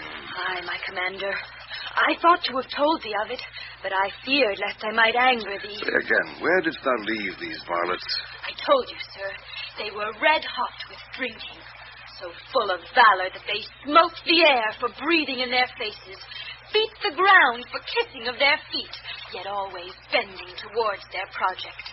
Then I beat my tabor, at which, like unbacked colts, they pricked their ears, advanced their eyelids, lifted up their noses as they smelt music. So I charmed their ears, that cat-like they my lowing followed, through toothed briars, sharp furzes, pricking goss, and thorns which entered their frail chins. At last I left them in a filthy mantled pool beyond your cell, there dancing up to the chins, as the foul lake or stunk. It was well done, my bird. Thy shape invisible, retain thou still. The trumpery in my house, go bring it hither for stale to catch these thieves. I go. Devil, on whose nature nurture can never stick. On whom my pains humanely taken, all lost, quite lost.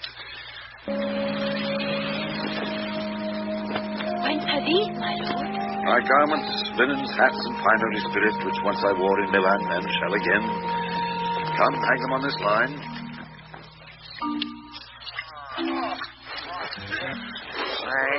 Tread softly that the blind mole may not hear the footfall. Thou art near his cell. Monster, which you say is a harmless prey, has done little better than play the jack with us. Monster, I do smell all horse piss, at which my nose is in great indignation. So is mine, do you hear, monster? If I should take a displayer against you, look you. Thou wert but a lost monster. My lord, give me thy favor still. Be patient. The prize I'll bring thee to shall hoodwink this mischance. Therefore speak softly. All past is midnight yet. Aye, but to lose our bottles in the pool. There's not only disgrace and dishonor in that, monster, but an infinite loss. That's more to me than my wetting.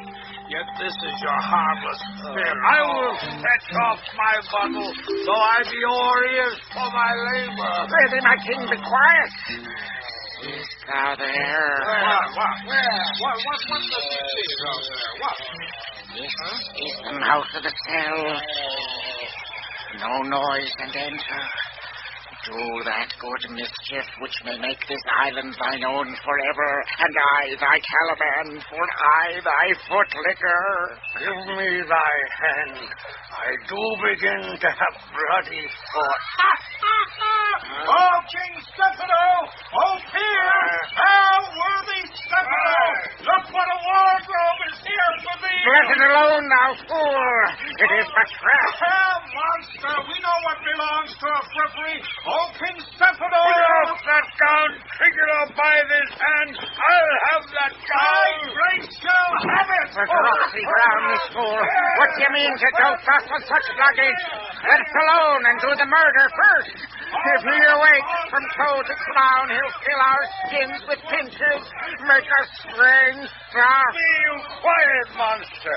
Mistress Lines, is not this my jerkin? Oh, now is the jerkin under the line. Now, jerkin, you are like to lose your hair and prove a ball jerkin. We steal by line and your grace. I thank thee for that joke. Here's a garment for it, which shall not go unrewarded while I'm king of this country. There's another garment for it. Monster, come put some lime on your fingers and away with the rest. I would have none on it. We shall lose our time and all return to barnacles or to apes with foreheads villainous low. Monster, lay to your fingers. Help to bear this away where my hogshead of wine is, or I'll turn you out of my kingdom. Go to carry this. Ready. Now, see them, hey? There it goes, Silver.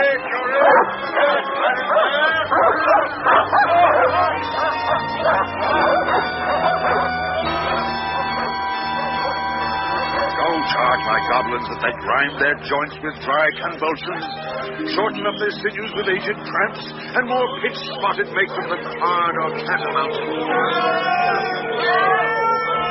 Hark, they roll. Let them be fretted soundly. At this hour lie at my mercy all mine enemies. Shortly shall all my labors end. And thou shalt have the air at freedom. For a little follow and do me service.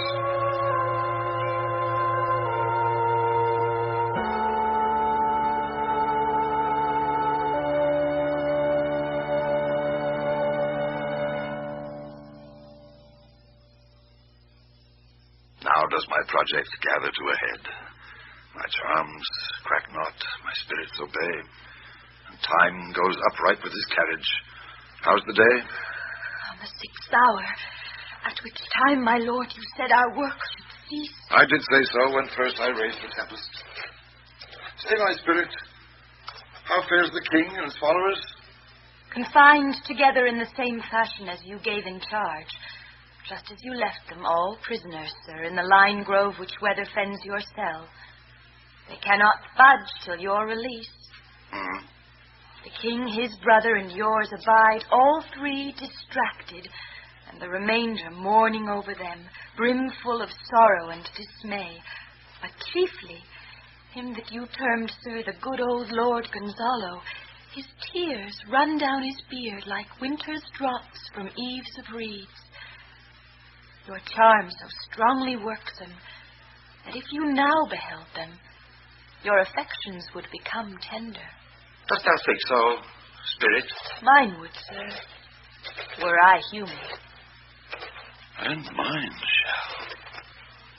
Hast thou, which art but air, a touch, a feeling of their afflictions?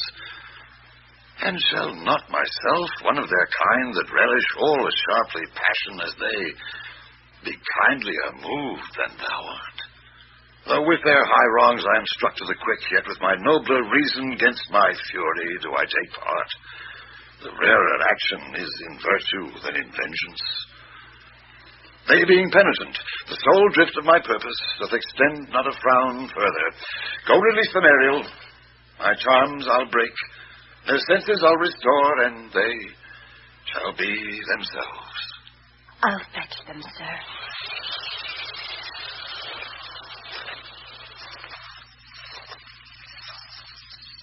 Ye elves of hills, brooks, standing lakes, and groves, and ye that on the sands with printless foot do chase the ebbing Neptune, and do fly him when he comes back, you demi-puppets that by moonshine do the green, sour ringlets make, whereof the yew not bites, and you whose pastime is to make midnight mush-rumps, that rejoice to hear the solemn curfew, by whose aid, weak masters though ye be, I have bedimmed the noontide sun, called forth the mutinous winds, and twixt the green sea and the azured vault set roaring war. To the dread, rattling thunder have I given fire, and rifted Jove's stout oak with his own bolt. The strong-based promontory have I made shake, and by the spurs plucked up the pine and cedar. Graves at my command have waked their sleepers, oped and let them forth by my so potent art. But this rough magic I here abjure.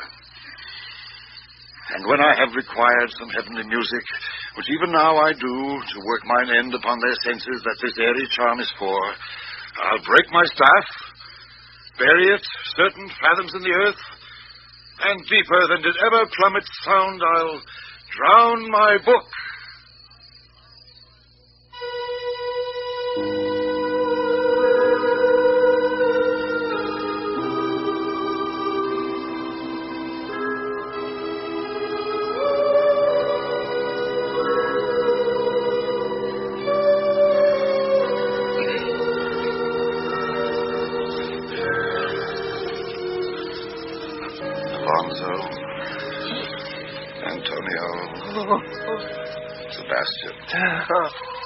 Gonzalo, Gabriel, a solemn air and the best comforter to an unsettled fancy, cure thy brains, now useless, boiled within thy skull.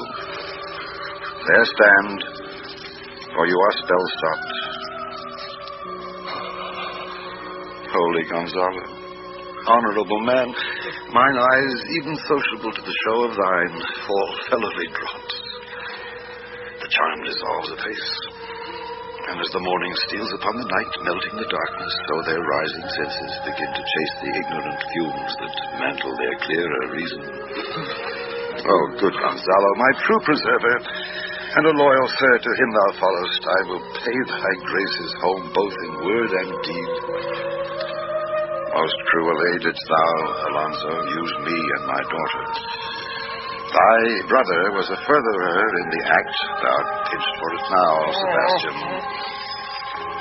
Flesh and blood, you, brother mine, that entertained ambition, expelled remorse and nature, who with Sebastian, whose inward pinches therefore are most strong, would here have killed your king, I do forgive thee, unnatural though thou art. My lord, how came we here? What place is this? Their understanding begins to swell.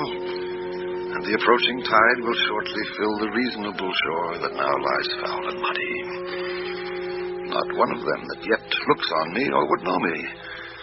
Ariel, fetch me the hat and rapier in my cell. I will discase me and myself present as I was sometime Milan. Quickly, spirit, thou shalt ere long be free.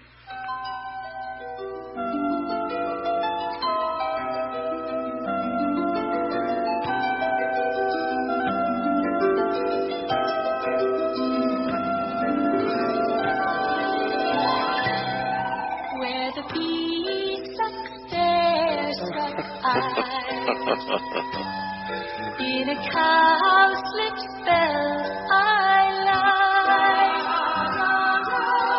there on a couch when owls do cry. On a bat's back I do fly, after summer merrily, merrily, merrily, merrily, merrily, merrily, merrily, merrily, merrily, merrily, merrily, shall I live, merrily, merrily, merrily, shall I live. Under the blossom that hangs on the bough. Why, that's my dainty Ariel. I shall miss thee. But yet thou shalt have freedom. So.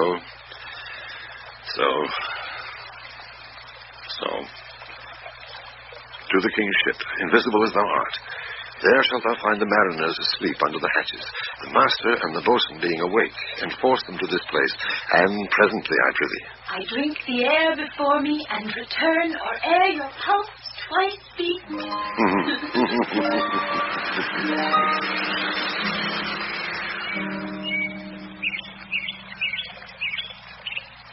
All torment, trouble, wonder, and amazement inhabits here. Some heavenly power guide us out of this fearful country. Behold, Sir King, the wronged Duke of Milan, Prospero.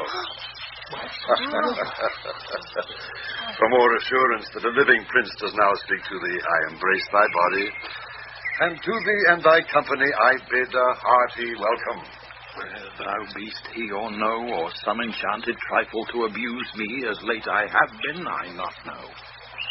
Thy pulse beats as of flesh and blood, and since I saw thee, the affliction of my mind amends, with which I fear a madness held me. This was craven, if this be at all a most strange story. Thy duke to my resign, and do entreat thou pardon me my wrongs. But how should Prospero be living and be here? First, Gonzalo, noble friend, let me embrace thine age, whose honor cannot be measured or confined. Whether this be or be not, I'll not swear. You do yet taste some subtleties of the isle that will not let you believe things certain. Welcome, my friends all. But you, my brace of lords, were I so minded, I here could pluck his highness frown upon you and justify you traitors. At this time, I will tell no tales. The devil speaks in him. No. For you, most wicked sir, whom to call brother would even infect my mouth, I do forgive the rankest fault, all of them, and require my dukedom of thee, which perforce I know thou must restore. If thou be'st, Prospero, give us particulars of thy preservation. How thou hast met us here, who 3 hours since were racked upon this shore, where I have lost. How sharp the point of this remembrance is, my dear son Ferdinand. I am woe for it, sir. Irreparable is the loss, and patience says it is past her cure. I rather think you have not sought her help. Of whose soft grace for the like loss I have her sovereign aid, and rest myself content. You, the like loss. As great to me as late, and supposable to make the dear loss of my means much weaker than you may call to comfort you for. I have lost my daughter. My daughter. Oh, heavens, that they were living both in Naples, the king and queen there. That they were, I wish myself were muddied in the oozy bed where my son lies. When did you lose your daughter? In this last Tempest. I perceive these lords at this encounter do so much admire that they devour their reason, and scarce think their eyes do offices of truth. Their words are natural breath. But howsoever you have been jostled from your senses, know for certain that I am Prospero. And that very duke which was thrust forth of Milan, who most strangely upon this shore where you were racked, was landed to be the lord on't. No more yet of this, which is a chronicle of day by day, not a relation for a breakfast, nor befitting this first meeting. Welcome, sir. This settles my court. Here have I few attendants, and subject none abroad. Pray you, look in.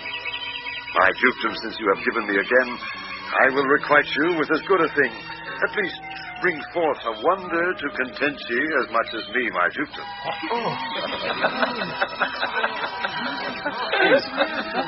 Sweet Lord, you play me false. No, my dearest love, I would not for the world. This prove a vision of the island. One dear son shall I twice lose. For a score of kingdoms you should wrangle, and I would call it fair play. My son! Please, heaven be our merciful. I have cursed them without cause. Now, blessings of a grandfather compass thee about. Arise and say how thou camest here. Wonder. How many goodly creatures are there here? How beauteous mankind is. Oh, brave new world that has such people in it. 'Tis new to thee. What is this maid with whom thou wast at play? Your eldest acquaintance cannot be 3 hours. Is she the goddess that has severed us and brought us thus together? Sir, she is mortal, but by immortal providence she's mine. I chose her when I could not ask my father for his advice, nor thought I had one. She is daughter to this famous Duke of Milan, of whom so often I have heard renown, but never saw before, of whom I have received a second life, and second father this lady makes him to me. I am hers. But oh, how oddly will it sound that I must ask my child forgiveness. There, sir, stop. Let us not burden our remembrance with the heaviness that's gone. I have inly wept, or should have spoke ere this. Look down, you gods, and on this couple drop a blessed crown. For it is you that have chalked forth the way which brought us hither. I say amen, Gonzalo. Was Milan thrust from Milan, that his issue should become kings of Naples? Oh, rejoice beyond a common joy, and set it down with gold on lasting pillars. In one voyage did Claribel her husband find at Tunis, and Ferdinand her brother found a wife where he himself was lost. Prospero his dukedom in a poor isle, and all of us ourselves where no man was his own. Give me your hand. Let grief and sorrow still embrace his heart that doth not wish you joy. Be it so. Amen. Oh, look, sir. Yeah. Look, sir. Here is more of us. I prophesy, if a gallows were on land, this fellow could not drown. Now, blasphemy, that swearest grace aboard, not an oath on shore, hast thou no mount by land? What is the news? The best news is that we have safely found our king and company. The next, our ship, which but 3 glasses since we gave out split, is tight and bravely rigged as when we first set out to sea. Sir, all this service have I done since I went. My tricksy spirit. These are not natural events. They strengthen from strange to stranger. Say, how came you hither? If I did think, sir, I were well awake, I'd strive to tell you. We are dead asleep, and how we know not, all collapsed under hatches, where but even now, with strange and several noises of roaring, shrieking, howling, jingling chains, and more diversity of sounds, all horrible, we were awaked, straightway at liberty, where we, in all her trim, freshly beheld our royal good and gallant ship, our master, keeper into ire, on a trice so please you, even in a dream, where we divided from them, and were brought moping hither. Was it well done? Bravely, my diligence, thou shalt be free. This is as strange a maze as e'er men trod. And there is in this business more than nature was ever conduct of. Some oracle must rectify our knowledge. Sir, my liege, do not infest your mind with beating on the strangeness of this business. At pick leisure, which shall be shortly, single I'll resolve you, which to you shall seem probable, of every these happened accidents. Till when, be cheerful, and think of each thing well. Come hither, spirit. Aye, my lord. Set Caliban and his companions free. Untie the spell. How fares my gracious sir? There are yet missing of your company some few odd lads that you remember not. Every man shift for all rest, and let no man take care of himself for all is but fortune. Corazio! If these be true spies which I wear in my head, here's the goodly sight. Oh, Sanctimus, these be brave spirits indeed. How fine my master is. I'm afraid he will chastise me. What things are these, my Lord Antonio? Will money buy them? Very like. One of them is a plain fish, and no doubt marketable. Mark but the badges of these men, my lords, then say if they be true. This misshapen knave, his mother was a witch, and one so strong that could control the moon, make flows and ebbs and deal in her command without her power. These three have robbed me, and this demi-devil, who is a bastard one, had plotted with them to take my life. Two of these fellows you must know and own. This thing of darkness, I acknowledge mine. I shall be pinched to death. Is not this Stefano, my drunken butler? He is drunk now. Where had he wine? And Trinculo is reading right. Where should they find this grand liquor that hath gilded them? Why, how now, Stefano? Oh, Touch me not. I am not Stefano, but a cramp. you'd be king of the isle, Cyril? I should have been a soul. This is a strange thing as e'er I looked on. He is as disproportioned in his manners as in his shape. Go, Cyril, to my cell. Take with you your companions. As you look to have my pardon, trim it handsomely. Aye, that I will. And I'll be wise hereafter, and seek for grace. What a thrice double ass was I to take this drunkard for a god, and worship this dull fool. Go to, away. Hence, and bestow your luggage where you found it. Or stole it, rather. Yes. Sir, I invite your highness and your train to my poor cell, where you should take your rest for this one night. Which part of it I'll waste with such discourse as I not doubt shall make it go quick away. The story of my life, and the particular accidents gone by since I came to this isle. And in the morn, I'll bring you to your ship, and so to Naples, where I have hoped to see the nuptial of these our dear beloved solemnized. And thence retire me to my Milan, where every third thought shall be my grave.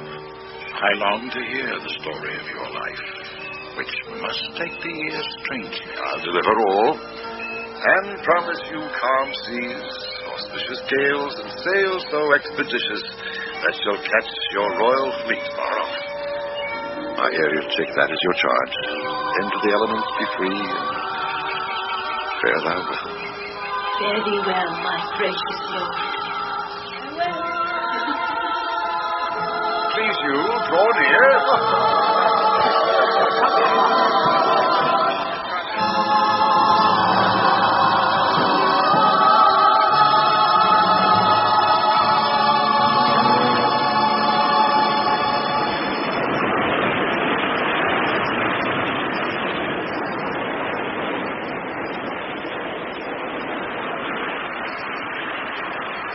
Now my charms are all o'erthrown, and what strength I have is mine own, which is most faint.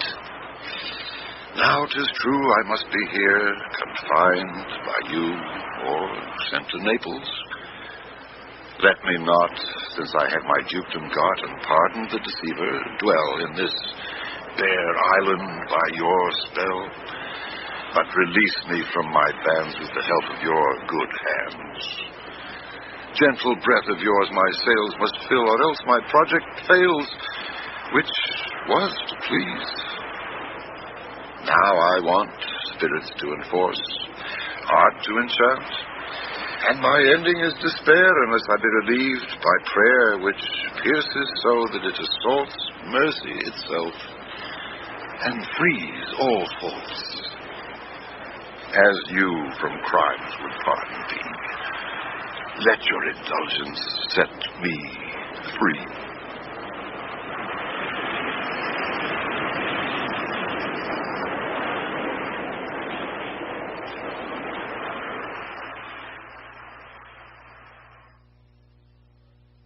On Festival Theatre, you have heard The Tempest by William Shakespeare, in production from Toronto by Henry Tarvanen. Our characters were from the island: Bud Knapp as Prospero, Jennifer Dale as Ariel, Dorothy Ann Haig as Miranda, David Brown as Caliban. From the ship, Leslie Yeoh was Alonso, King of Naples, with Hayward Morse as Antonio and Ron Hartman as Sebastian. Tony Van Bridge played Gonzalo, and Martin Short Ferdinand. Sean McCann and Gerard Parks were heard as Trinculo and Stefano, and Rick McKenna as Adrian. The bosun was Ted Johns. Tonight's special musical score for The Tempest was composed and conducted by John Mills Cockle, who also adapted the text for broadcast. Technical operation was by John Jessup, with sound effects by Bill Robinson and broadcast assistance from Nina Callahan. The executive producer for Festival Theatre is John Douglas. This evening on Drama on 3, we present Shakespeare's play in his own language. The play is introduced by Sir Richard Eyre. Macbeth is Shakespeare's shortest, quickest tragedy. Its colours are black and red. The play summons up dusk and midnight, and at the end, a poor player who struts and frets with empty sound and fury, his life a candle that is snuffed out, signifying nothing.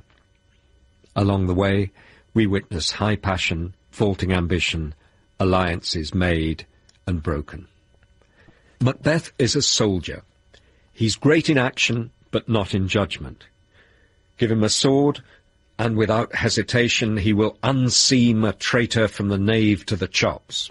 But give him words, and he'll first be easily led, then hesitant. His wife chides him for this, but ironically, as the two of them wade deeper into blood, he becomes more purposeful, she becomes a nightmare-beset shadow of her former self. Shakespeare doesn't usually portray married couples who work together as partners. There are moments of exceptional tenderness between the Macbeths, yet there's an emptiness at the core of their relationship. The play is scarred by images of sterility and harrowed by glimpses of dead babies. Is power, in the end, a substitute for love? Is ambition nothing but compensation for the sorrow of childlessness? Macbeth by William Shakespeare, with Ken Stott as Macbeth and Phyllis Logan as Lady Macbeth.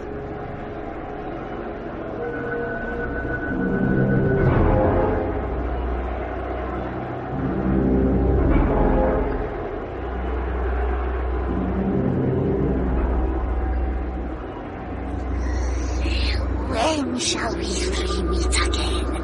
In thunder, lightning, or in rain? Hardly but this done, when the battle's lost and won. That will be ere the set of sun. Where the place? Here to meet with Macbeth. I come, Grey Malkin. Paddock calls. Anon. Fair is foul, and foul is fair. Hover through the fog and filthy air.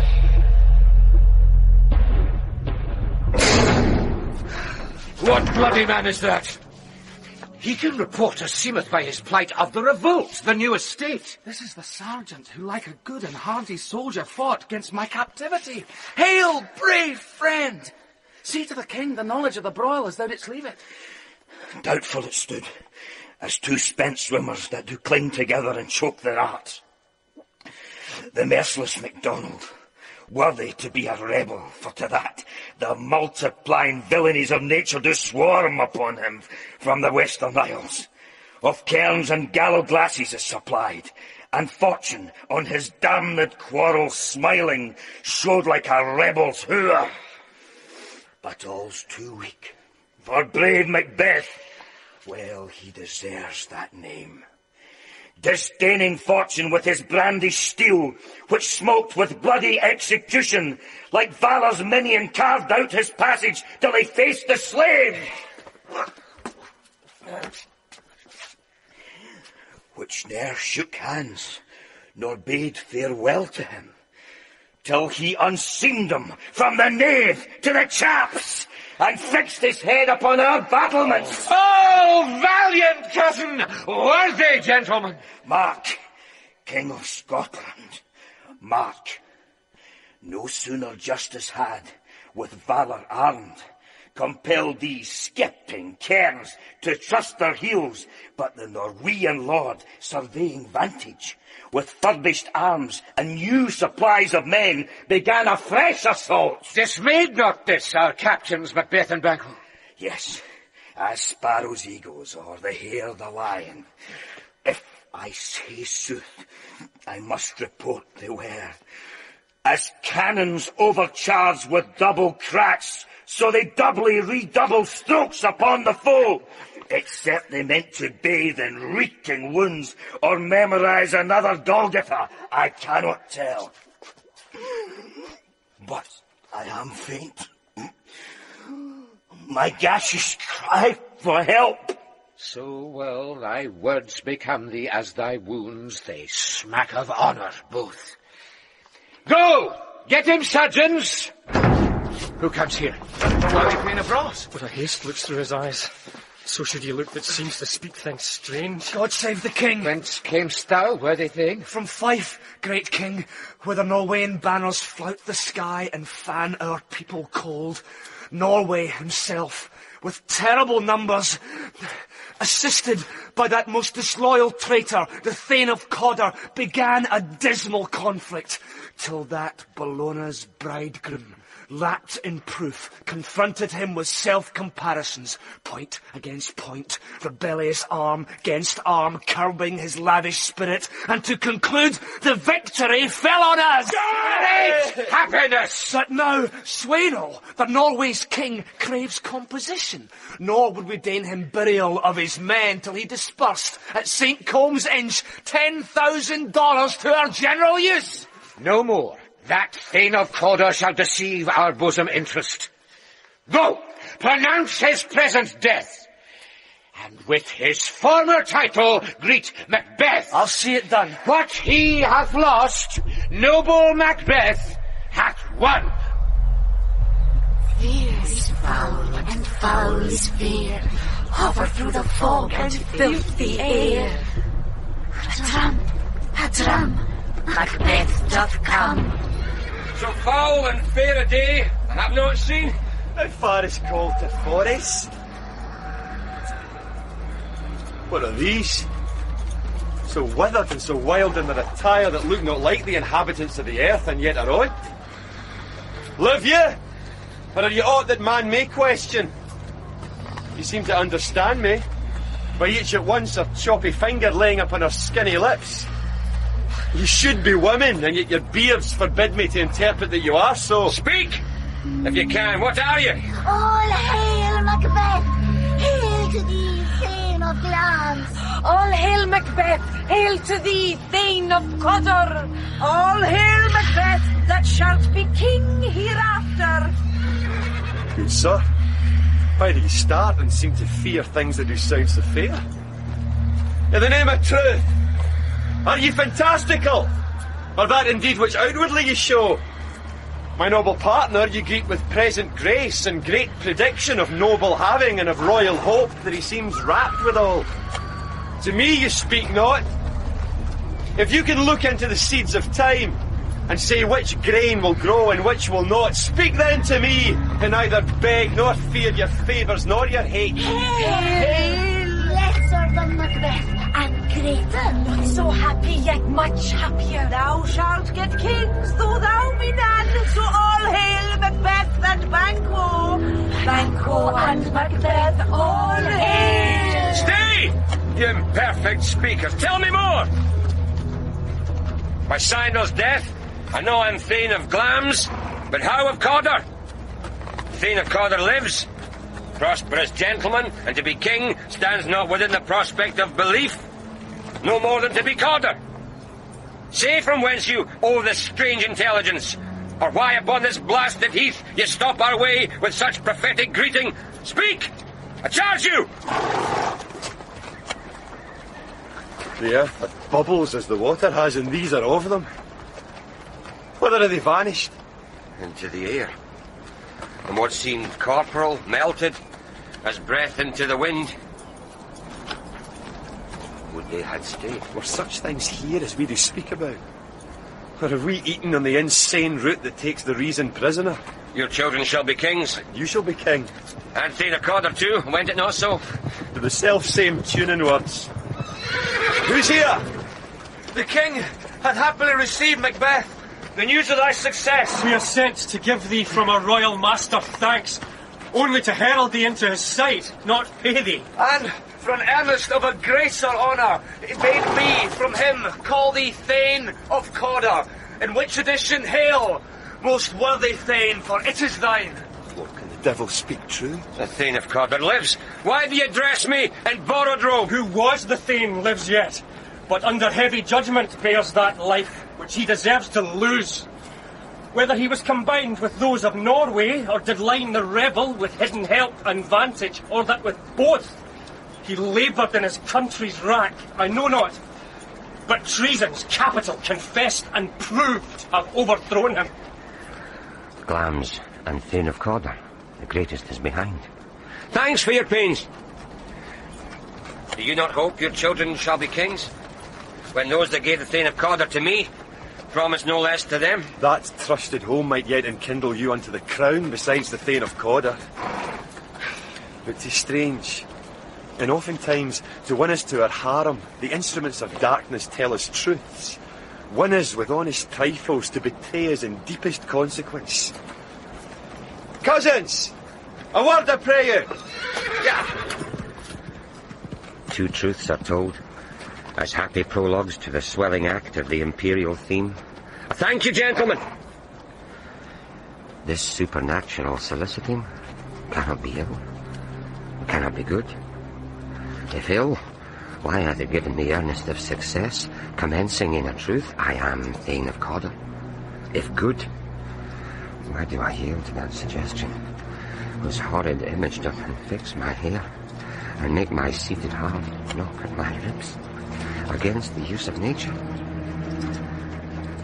Present fears are less than horrible imaginings. My thought, whose murder yet is but fantastical, shakes so my single state of man that function is smothered in surmise, and nothing is but what is not. Look how our partner's wrapped. If chance will have me king, why, chance may crown me without my star. New honours come upon him, like our strange garments, cleave not to their mould, but with the aid of use. Come what come may, time and the hour runs through the roughest day. Worthy Macbeth, we stay upon your leisure. Give me a favour. My dull brain was wrought with things forgotten. Kind gentlemen, your pains are registered where every day I turn the leaf to read them. Light us toward the king. Think upon what hath chanced, and at more time, the interim having waited, let us speak our free hearts, each to other. Very gladly. Till then, enough. Come, friends! Is execution done on Cawdor? Are not those in commission yet returned? My liege, they are not yet come back, but I have spoke with one that saw him die, who did report that very frankly he confessed his treasons, implored your highness pardon, and set forth a deep repentance. Nothing in his life became him like believing it. He died as one that had been studied in his death, to throw away the dearest thing he owed as 'twere a careless trifle. There's no art to find the mind's construction in the face. He was a gentleman on whom I built an absolute trust. Oh, worthiest cousin, the sin of my ingratitude even now was heavy on me. Thou art so far before that swiftest wing of recompense is slow to overtake thee. Would thou hadst less deserved that the proportion both of thanks and payment might have been mine. Only I have left to say, more is thy due, and more than all can pay. The service and the loyalty I owe in doing it pays itself. Your Highness' part is to receive our duties, and our duties are to your throne and state children and servants, which do but what they should by doing everything safe toward your love and honour. Welcome hither.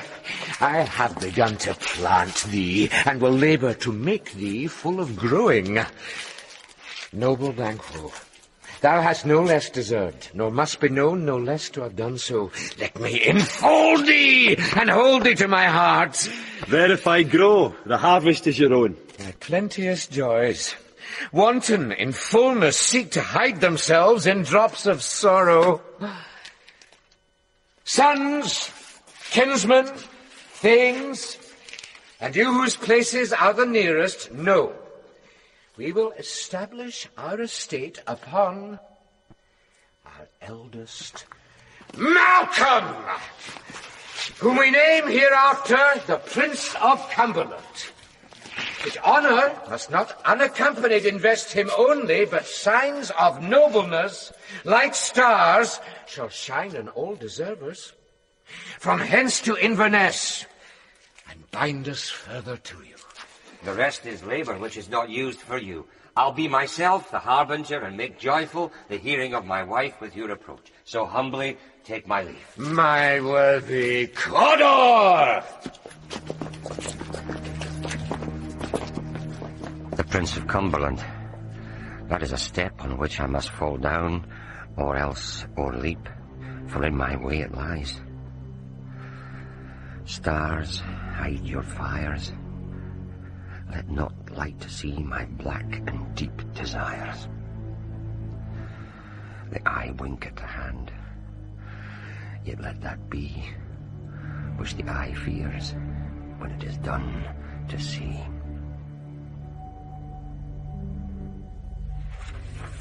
They met me in the day of success, and I have learned by the perfectest report they have more in them than mortal knowledge.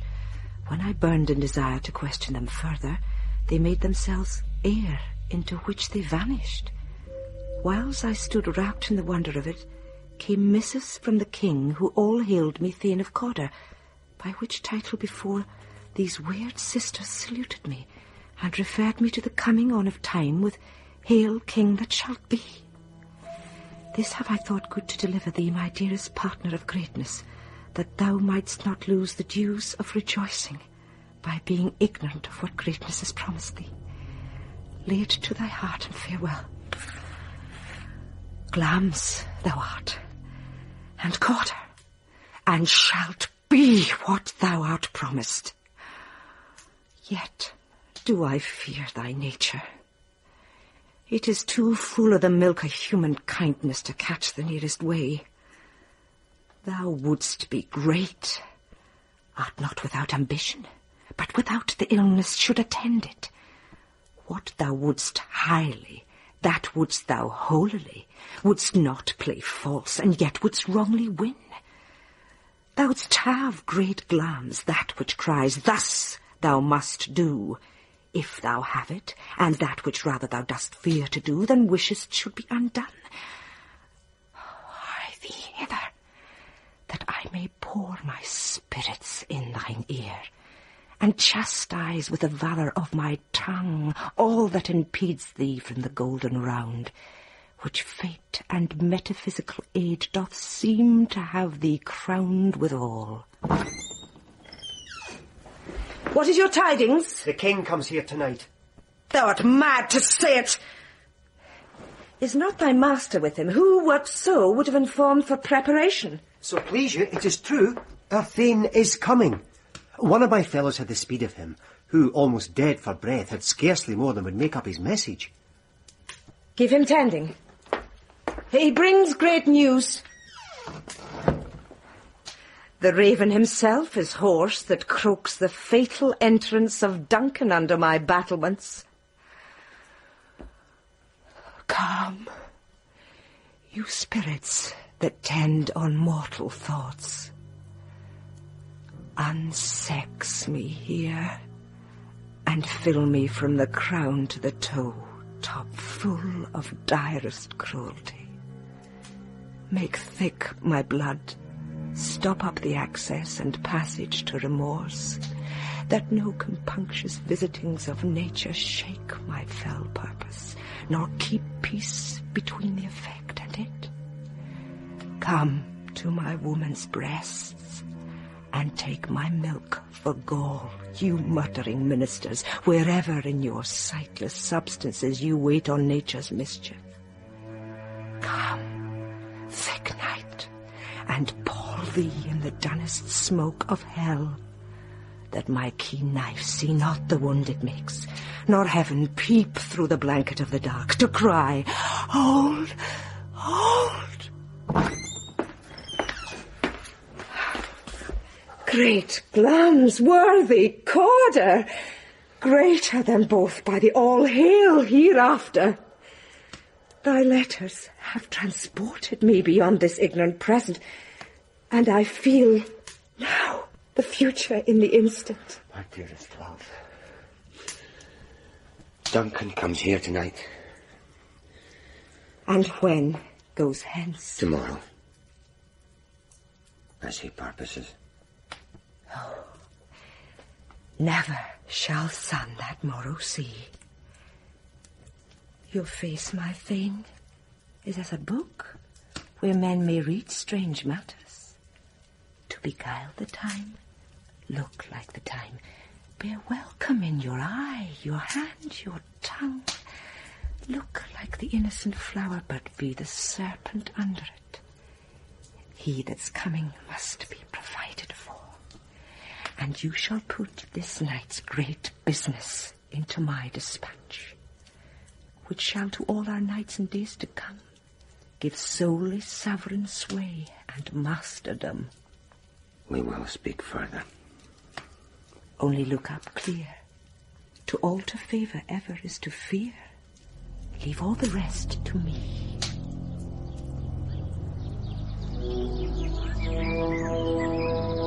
This castle hath a pleasant seat. The air, nimbly and sweetly, recommends itself unto our gentle senses. This guest of summer, the temple-haunting martlet, does approve by his loved mansionry that the heaven's breath smells wooingly here. See our honoured hostess. The love that follows us sometime is our trouble, which still we thank as love. Herein I teach you how you shall bid God ild us for your pains, and thank us for your trouble. All our service in every point twice done, and then done double, were poor and single business, to contend against those honours deep and broad wherewith your majesty loads our house. For those of old and the late dignities heaped up to them, we rest your hermits. Where's the Thane of Cawdor? He coursed him at the heels, and had a purpose to be his purveyor, but he rides well, and his great love, sharp as his spur, hath holp him to his home before us. Fair and noble hostess, we are your guest tonight. Your servants ever have theirs themselves, and what is theirs in comp to make their audit at your highness' pleasure, still to return your own. Give me your hand. Conduct me to mine host. We love him highly, and shall continue our graces towards him. By your leave, hostess. If it were done when 'tis done, then 'twere well. It were done quickly.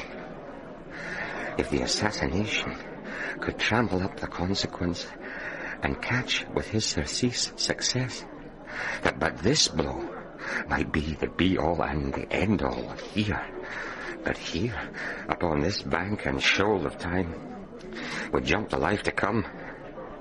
But in these cases, we still have judgment here, that we but teach bloody instructions, which being taught, return to plague the inventor. This even-handed justice commends the ingredients of our poisoned chalice to our own lips. He's here in double trust. First, as I'm his kinsman and his subject, strong both against the deed. Then as his host, who should against his murderer shut the door, not bear the knife myself. Besides, this Duncan hath borne his faculties so meek, hath been so clear in his great office, that his virtues will plead like angels, trumpet-tongued, against the deep damnation of his taking off, and pity, like a naked newborn babe, striding the blast, or heaven's cherubim horsed, upon the sightless couriers of the air shall blow the horrid deed in every eye. The tears shall drown the wind. I have no spur to break the sights of my intent, but only vaulting ambition, which o'erleaps itself and falls on the other. Oh, now, what news? He has almost supped. Why have you left the chamber? Hath he asked for me? No, you not. He has. We will proceed no further in this business. He hath honoured me of late, and I have bought golden opinions from all sorts of people, which will be worn now in their newest gloss, not cast aside so soon. Was the hope drunk wherein you dressed yourself? Hath it slept since, and wakes it now, to look so green and pale at what it did so freely? From this time such I account thy love. Art thou afeard to be the same in thine own acts and valour as thou art in desire? Wouldst thou have that which thou esteem'st the ornament of life, and live a coward in thine own esteem? Letting I dare not wait upon, I would, like the poor cat of the adage. Prithee, peace. I dare do all that may become a man. Who dares do more is none. What beast was then that made you break this enterprise to me? When you durst do it, then you were a man. And to be more than what you were, you would be so much more the man. Nor time nor place did then adhere, and yet you would make both. They have made themselves, and that their fitness now does unmake you. I have given suck, and know how tender 'tis to love the babe that milks me. I would, while it was smiling in my face, have plucked my nipple from his boneless gums and dashed the brains out, had I so sworn as you have done to this. If we should fail? We fail! But screw your courage to the sticking place and we'll not fail. When Duncan is asleep, where to the rather shall his day's hard journey soundly invite him? His two chamberlains will I with wine and wassail, so convince that memory, the warder of the brain, shall be a fume, and the receipt of reason a limbeck only. When in swinish sleep their trenched natures lie as in a death, what cannot you and I perform upon the unguarded Duncan? What not put upon his spongy officers, who shall bear the guilt of our great quell? Bring forth men, children only. For thy undaunted mettle should compose nothing but males. Will it not be received when we have marked with blood these sleepy two of his own chamber, and used the very daggers that they have done it? Who dares receive it other, as we shall make our grace and clamour roar upon his death? I am settled and bend up, each corporal agent to this terrible feat. away and mock the time with fairest show. False face must hide what the false heart doth know.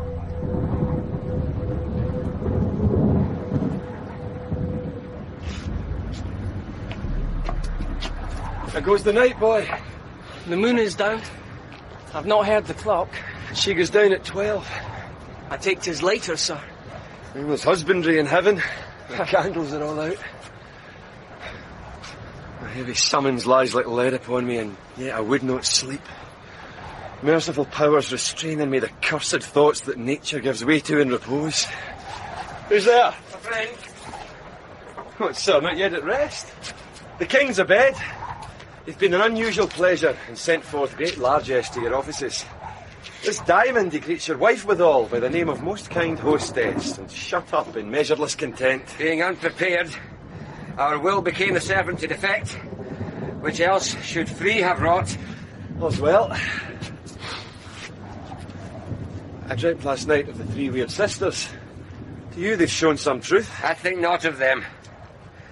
Yet when we can entreat an hour to serve, we would spend it in some words upon that business, if you would grant the time. At your kind's leisure.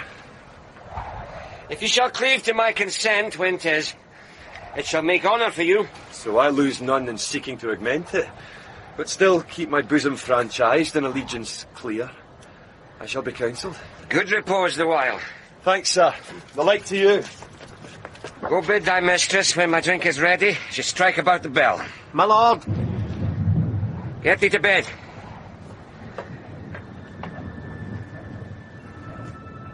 Is this a dagger which I see before me? A handle toward my hand. Come, could they clutch thee? Have they not yet? I see thee still. Art thou not fatal vision, sensible that the feeling is the sight? Or art thou but a dagger of the mind, a false creation, proceeding from the heat-oppressed brain? I see thee yet, in form as palpable as that which now I draw. Thou marshallest me the way that I was going, and such an instrument ours to use. Mine eyes are made the fools of the other senses, or else worth all the rest. I see thee still, and on thy blade and dudgeon gouts of blood, which was not so before. There's no such thing. It is the bloody business which informs thus to mine eyes. Now o'er the one half-world, nature seems dead, and wicked dreams abuse the curtained sleep. Witchcraft celebrates pale Hecate's offerings, and withered murder. Alarmed by a sentinel, the wolf, whose howls his watch, thus with his stealthy pace, with Tarquin's ravishing strides towards his design, moves like a ghost. How sure and firm set earth, hear not my steps, which way they walk, for fear thy very stones prate of my whereabout. And take the present horror from the time which now suits with it. Was I threat, he lives. Words to the heat of deeds too cold breath gives. I go, and it is done. The bell invites me. Hear it now, Duncan, for it is a knell that summons thee to heaven or to hell.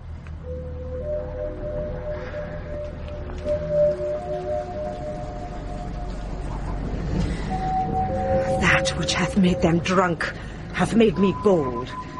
What hath quenched them hath given me fire. Hark! Peace. It was the owl that shrieked. The fatal bellman which gives the sternest good night. He is about it.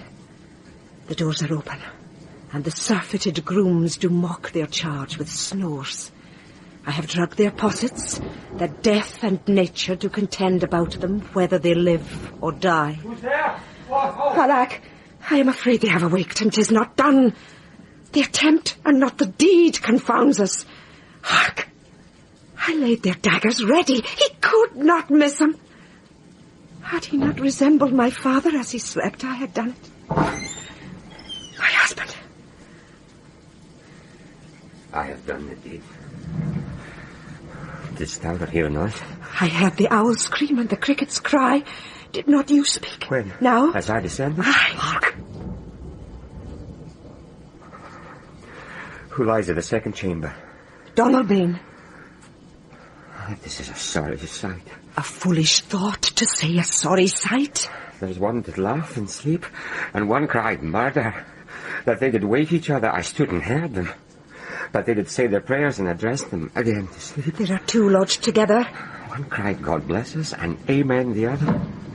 As they had seen me with these hangman's hands, listening their fear, I could not say amen, when they did say, God bless us. Consider it not so deeply. But wherefore could not I pronounce amen? I had most need of blessing, and amen stuck in my throat. These deeds must not be thought after these ways, so it will make us mad. Methought I heard a voice cry, sleep no more.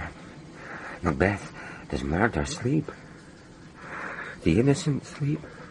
Sleep the knits up, the ravelled sleeve of care, the death of each day's life, sore labour's bath, balm of hurt minds, great nature's second course, chief nourisher in life's feast. What do you mean? Still it cried, sleep no more.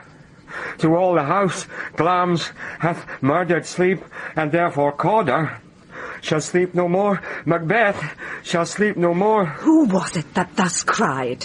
Why, worthy Thane, you do unbend your noble strength to think so brain-sickly of things. Go, get some water, and wash this filthy witness from your hand. Oh.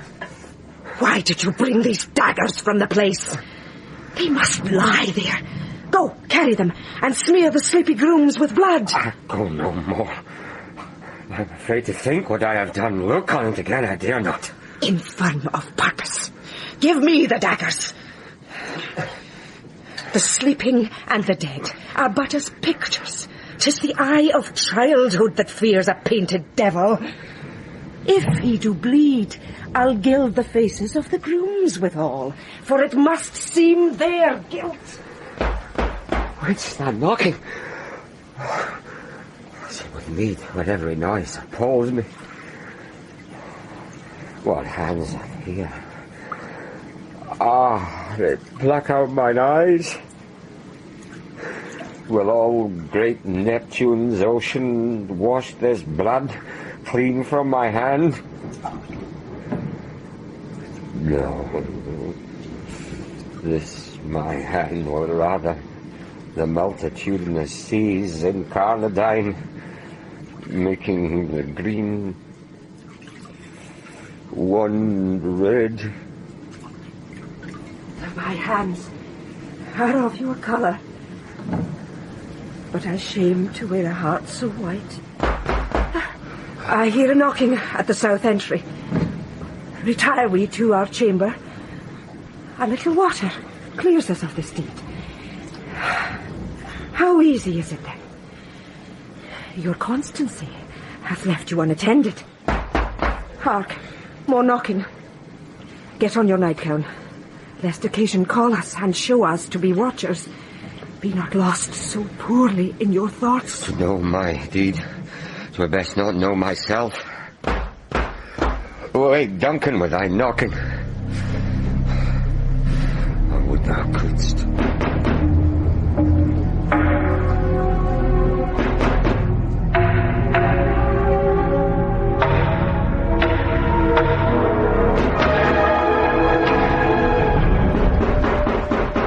Here's a knocking indeed. If a man were porter of Hell Gate, he should have old turning the key. Knock, knock, knock, who's there in the name of Beelzebub? Here's a farmer that hanged himself in the expectation of plenty. Come in time, if that comes in him about you, here you'll sweat for it. Knock, knock, who's there in the... other devil's name? Knock, knock, who's there? Oh, faith, here's an English tailor come hither for stealing out of a French hose. Oh, come in, tailor. Here you may roast your goose. Knock, knock, never a quay. What are ye? This place is too cold for hell. Old devil porter it no further.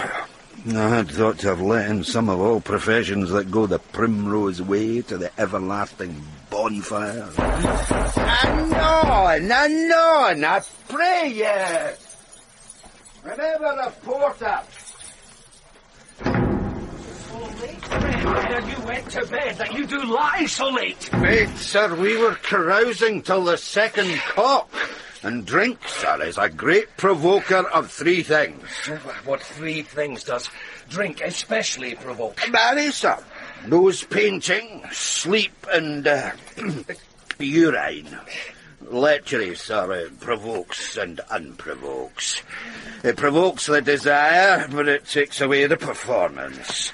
Therefore, much drink may be said to be an equivocator with lechery. It makes him, and it mars him. It sets him on, and it takes him off. It persuades him, and disheartens him. It makes him stand true, and not stand true. And in conclusion, equivocates him in his sleep, and giving him the lie, leaves him. I believe drink gave thee the lie last night. That it did, sir, in the very throat of me, but... Is thy master stirring? A knocking has awaked him. Here he comes. Good morrow, noble sir. Good morrow, both. Is the king stirring, worthy Thane? Not yet. He did command me to call timely on him. I've almost slipped the hour. I'll bring you to him. I know this is a joyful trouble to you, but yet 'tis one. The labour we delight in, physics paid. I'll make so bold to call, for 'tis my limited service. Goes the king hence today? He does. He did appoint. The night has been unruly. Where we lay, our chimneys were blown down, and, as they say, lamentings heard of the air, strange screams of death, and prophesying with accents terrible of dire combustion and confused events new hatched to the woeful time. The obscure bird clamoured the livelong night. Some say the earth was feverous and did shake. 'Twas a rough night. My young remembrance cannot parallel a fell to it. Horror! Horror! Horror! Tongue nor heart cannot conceive nor name thee. What's the matter? Confusion now hath made his masterpiece. Most sacrilegious murder hath broke up the Lord's anointed temple and stole thence the life of the building. What's she say, the life? Mean you, his majesty? Approach the chamber and destroy your sight with a new Gorgon. Do not bid me speak. See, and then speak yourselves. Awake! Awake! Ring the alarm bell! Murder and treason! Banquo and Dolby! Malcolm! Awake! Shake off this downy sleep, death's counterfeit, and look on death itself. Up! Up and see the great doom's image! Malcolm! Banquo! As from your graves rise up and walk like sprites to countenance this horror! Ring the bell! What's the business that such a hideous trumpet calls? Confounded the sleepers of the house! Speak! Speak! Oh, gentle lady, 'tis not for you to hear what I can speak. The repetition in a woman's ear would murder as it fell. Oh, Banquo, Banquo, our royal master's murdered. Woe! Alas! What? In our house? Too cruel anywhere. Dear Duff, I pray thee contradict thyself and say it is not so. Had I but died an hour before this chance, I had lived a blessed time. For from this instant, there's nothing serious in mortality. All is but toys. Renown and grace is dead. The wine of life is drawn, and the mere lees is left this vault to brag of. What is amiss? You are, and do not know it. The spring, the head, the fountain of your blood is stopped. The very source of it is stopped. Your royal father's murdered. Oh, by whom? Those of his chamber, as it seemed, had done it. Their hands and faces were all batched with blood. So were their daggers, which unwiped we found upon their pillows. They stared and were distracted. No man's life was to be trusted with them. And yet I do repent me of my fury that I did kill them. Wherefore did you so? Who can be wise, amazed, temperate and furious, loyal and neutral in a moment? No man. The expedition of my violent love outrun the pause of reason. Here lay Duncan, his silver skin laced with his golden blood, and his gashed stabs looked like a breach in nature for ruin's wasteful entrance. There the murderers, steeped in the colours of their trade, their daggers unmannily breached with gore. Who could refrain that had a heart to love, and in that heart courage to make love known? Help me, Hansel. Look to the lady. Look to the lady! And when we have our naked frailties hid that suffer in exposure, let us meet and question this most bloody piece of work to know it further. Fears and scruples shake us. In the great hand of God I stand, and thence against the undivulged pretence I fight of treasonous malice. And so do I. At all. Let's briefly put on manly readiness and meet at the hall together. I'll contend.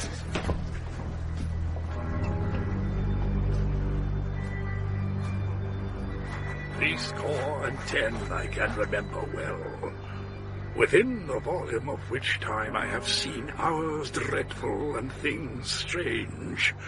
But this sore night hath trifled former knowings. Ah, good father, thou seest the heavens, as troubled with man's act, threaten his bloody stage.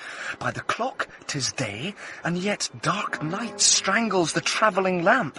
Is't night's predominance, or the day's shame, that darkness does the face of earth entomb, when living light should kiss it? 'Tis unnatural, even like the deed that's done. On Tuesday last, a falcon, towering in her pride of place, was by a mousing owl hawked at and killed. And Duncan's horses, a thing most strange and certain, beauteous and swift, the minions of their race, turned wild in nature, broke their stalls, flung out, contending 'gainst obedience as they would make war with mankind. 'Tis said they ate each other. They did so, to the amazement of mine eyes that looked upon't. Here comes the good Macduff. How goes the world, sir, now? Why, see you not? It's known who did this more than bloody deed? Those that Macbeth hath slain. Alas the day! What good could they pretend? They were suborned. Malcolm and Donalbain, the king's two sons, are stolen away and fled, which puts upon them suspicion of the deed. Then 'tis most like the sovereignty will fall upon Macbeth. He is already named, and gone to Scone to be invested. Will you to Scone? No, cousin. I'll to Fife. Well, I will thither. Well, may you see things well done there. Adieu. Lest our old robes sit easier than our new.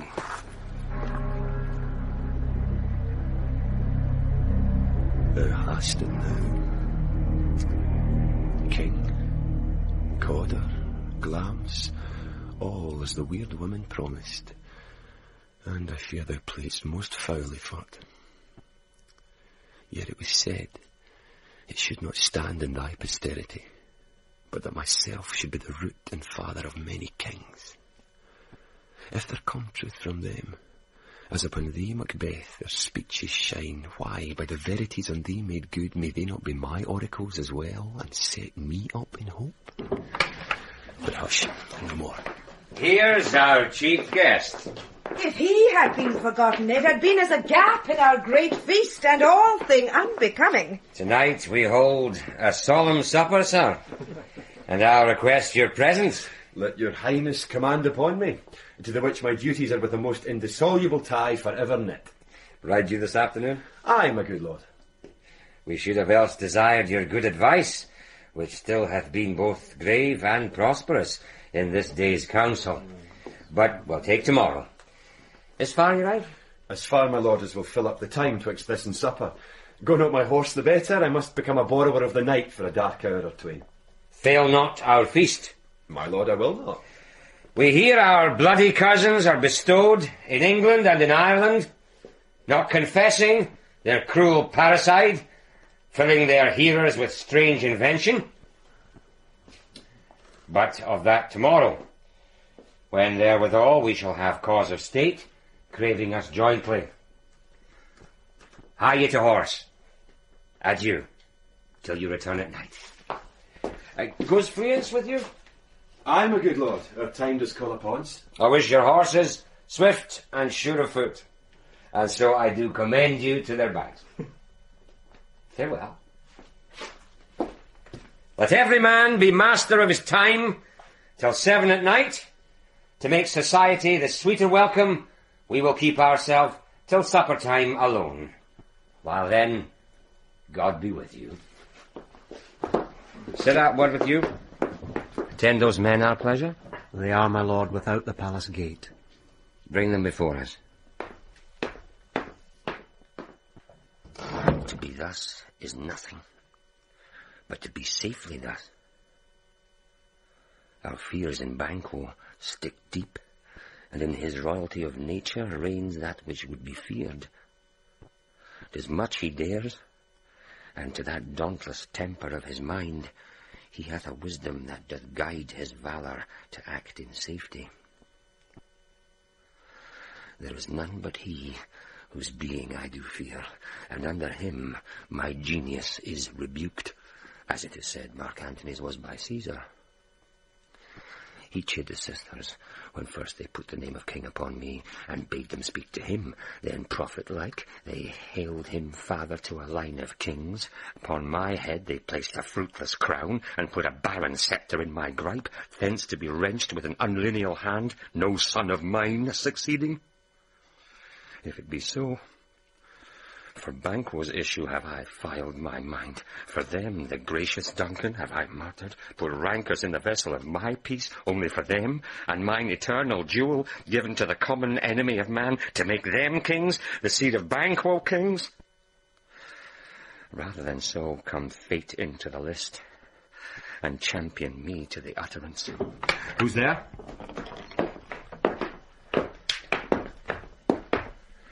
Was it not yesterday we spoke together? It was, so please your highness. Well then. Now, have you considered of my speeches? Know that it was he in the times past which held you so under fortune, which you thought had been our innocent self. This I made good to you in our last conference, passed in probation with you, how you were borne in hand, how crossed the instruments, who wrought with them, and all things else that might to half a soul and to a notion crazed say, thus did Banquo. You made it known to us. I did so, and went further, which is now our point of second meeting. Do you find your patience so predominant in your nature that you can let this go? Are you so gospel to pray for this good man and for his issue, whose heavy hand hath bowed you to the grave and beggared yours forever? We are men, my liege. Aye, in the catalogue you go for men, as hounds and greyhounds, mongrels, spaniels, curs, shocks, water-rugs, and demi-wolves are clept all by the name of dogs.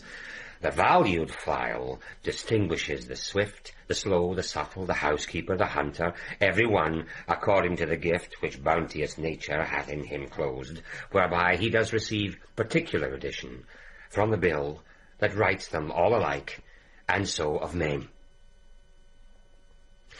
Now, if you have a station in the file, not of the worst rank of manhood, say it, and I will put that business in your bosoms, whose execution takes your enemy off, grapples you to the heart and love of us, who were our health, but sickly in his life, which in his death were perfect. I am one, my liege, whom the vile blows and buffets of the world have so incensed that I am reckless what I do to spite the world. And I another, so weary with disasters, tugged with fortune, that I would set my life on any chance to mend it or be rid on't. Both of you know Banquo was your enemy. True, my lord. So is he mine, and in such bloody distance that every minute of his being thrusts against my nearest of life, and though I could, with bare-faced power, sweep him from my sight, and bid my will avouch it, yet I must not. For certain friends that are both his and mine, whose loves I may not drop, but wail his fall, who I myself struck down, and thence it is that I to your assistance do make love, masking the business from the common eye for sundry weighty reasons. We shall, my lord, perform what you command us. Though our lives... Your spirits shine through you. Within this hour at most, I will advise you where to plant yourselves, acquaint you with the perfect spy of the time, the moment on it, for it must be done tonight, and something from the palace. Always thought that I require a clearness, and with him to leave no rubs nor blotches in the work. Fleance, his son, that keeps him company, whose absence is no less material to me than is his father's, must embrace the fate of that dark hour. Resolve yourselves apart. I'll come to you anon. We are resolved, my lord. I'll call upon you straight. Abide within.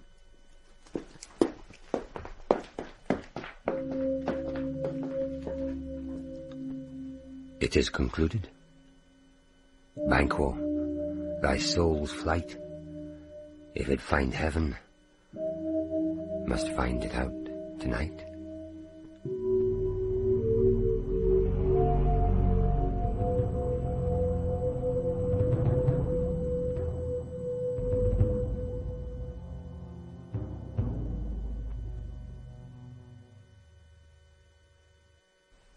Naught's had, all spent, where our desire is got without content. 'Tis safer to be that which we destroy than by destruction dwell in doubtful joy. How now, my lord? Why do you keep alone? Of sorriest fancies your companions making, using those thoughts which should indeed have died with them they think on. Things without all remedy should be without regard. What's done is done. We have scotched the snake, not killed it. She'll close and be herself, whilst our poor Malice remains in danger of her former tooth. But let the frame of things disjoint. Both the worlds suffer, ere we will eat our meal in fear and sleep in the affliction of these terrible dreams that shake us nightly. Better be with the dead, whom we, to gain our peace, have sent to peace, than on the torture of the mind to lie in restless ecstasy. Duncan is in his grave. After life's fitful fever, he sleeps well. Treason has done his worst, nor steel, nor poison, malice domestic, foreign levy, nothing can touch him further. Come on, gentle, my lord, sleek o'er your rugged looks. Be bright and jovial among your guests tonight. So shall I, love. And so, I pray, be you. Let your remembrance apply to Banquo. Present him eminence both with eye and tongue. Unsafe the while that we must lave our honours in these flattering streams and make our faces vizards to our hearts, disguising what they are. You must leave this.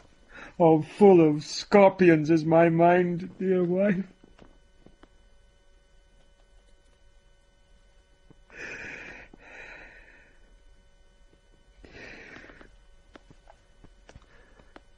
Thou know'st that Banquo and his fleance lives. But in them nature's copy's not etern. Oh, there's comfort yet. They are assailable. Then be thou jocund. Ere the bat hath flown his cloistered flight, ere to black Hecate's summons the shard-born beetle with his drowsy hums hath rung night's yawning peal, there shall be done a deed of dreadful note. What's to be done? Be innocent of the knowledge, dearest Chuck, till thou applaud the deed. Come, sealing night, scarf up the tender eye of pitiful day, and with thy bloody and invisible hand cancel and tear to pieces that great bond which keeps me pale. Light thickens, and the crow makes wing to the rooky wood. Good things of day begin to droop and drowse, while night's black agents to their praise do rouse. Thou marvellest at my words, but hold thee still. Things bad begun make strong themselves by ill. So prithee, go with me.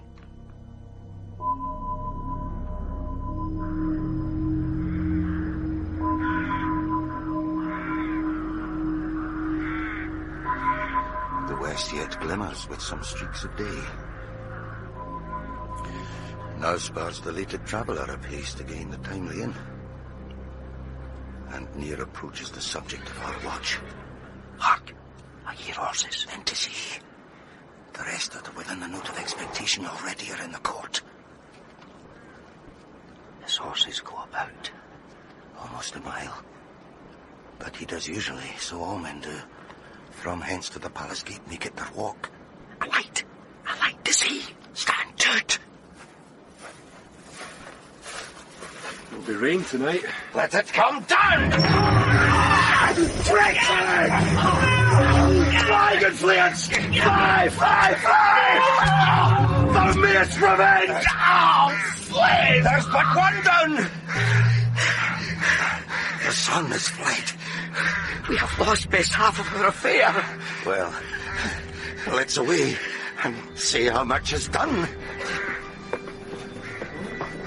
You know your own degrees. Sit down.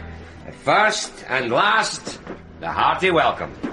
Thanks to your Majesty. Ourself will mingle with society and play the humble host. Our hostess keeps her state, but in best time we will require her welcome. Pronounce it for me, sir, to all our friends, for my heart speaks they are welcome. See, they encounter thee with their hearts' thanks. Both sides are even. Here I'll sit in the midst. Be large in mirth. Anon we'll drink a measure the table round. There's blood on thy face. 'Tis Banquo's then. 'Tis better thee without than he within. Is he dispatched? My lord, his throat is cut. That I did for him. Thou art the best of the cutthroats. Yet he's good that did the like for fleance. If thou didst it, thou art the non-pareil. Most royal sir, fleance escaped. Then comes my fit again. I had else been perfect, whole as the marble, founded as the rock, as broad and general as the casing air, but now I am cabined, cribbed, confined, bound in to saucy doubts and fears. The bank was safe. Aye, my good lord. Safe in a ditch he bides, with 20 trenched gashes on his head, the least a death to nature. Thanks for that. There the grown serpent lies, the worm that's fled, hath nature that in time will venom breed. No teeth were the present. Get thee gone. Tomorrow we'll hear ourselves again. My royal lord, you do not give the cheer. The feast is so that is not often vouched, while 'tis a making, 'tis given with welcome. To feed were best at home, from thence the sauce to meat is ceremony. Meeting were bare without it. Sweet remembrance, sir. Now, good digestion wait on appetite, and health on both. May it please your highness, sit. Here had we now our country's honour rooved, where the graced person of our Banquo present, who may I rather challenge for unkindness, Then pity for mischance. His absence, sir, lays blame upon his promise. Please, your highness, to grace us with your royal company. The table's full. Here is a place reserved, sir. Where? Here, my good lord. What is that moves, your highness? Which of you have done this? What, my good lord? Thou canst not say I did it. Never shake thy gory locks at me! Gentlemen, rise. His highness is not well. Sit, worthy friends. My lord is often thus, and hath been from his youth. Pray you, keep seat. The fit is momentary. Upon a thought he will again be well. If much you note him, you shall offend him and extend his passion. Feed, and regard him not. Are you a man? Aye, and a bold one, a dare look on that, which might appall the devil. Oh, proper stuff. This is the very painting of your fear. This is the air-drawn dagger which you said led you to Duncan. Oh, these flaws and starts. Impostors to true fear would well become a woman's story at a winter's fire, authorised by her grandam. Shame itself. Why do you make such faces when all's done? You look but on a stool. Did you see that? Behold, look. Oh, how say? Why, what care I, if thou canst not speak to? If charnel houses and our graves must send those that we bury back, our monument shall be the moors of Tights! What? Quite unmanned in folly? If I stand here, I saw him. Fie, for shame. Blood hath been shed there now. In the olden time, ere human statute purged the gentle wheel. Aye, and since too murders have been performed too terrible for the ear, the times have been that when the brains were out, the man would die. And they're an end, but now they rise again, with 20 mortal murders on the crowns and pushes from our stools. This is more strange than such a murder is. My worthy lord, your noble friends do lack you. I do forget. Do not muse at me, my most worthy friends. I have a strange infirmity which is nothing to those that know me. Come, love and health to all. Then I'll sit down. Give me some wine, Phil. I drink to the general joy of the whole table. And to our dear friend Banquo, whom we miss. Would he were here. To all, and him, we thirst, and all to all. Our duties and the pledge. Avon and quit my sight! Let the earth hide thee! Thy bones are marrowless, thy blood is cold, thou hast no speculation in those eyes which thou dost glare with. Think of this, good peers, but as a thing of custom. 'Tis no other, only it spoils the pleasure of the time. Dare, I dare. Approach thou like the rugged Russian bear, the armed rhinoceros, or the Erkin tiger. Take any shape but that, and my firm nerves shall never tremble or be alive again, and dare me to the desert with thy sword. If trembling I inhabit, then protest me the baby of a girl. Hence, horrible shadow, unreal mockery, hence!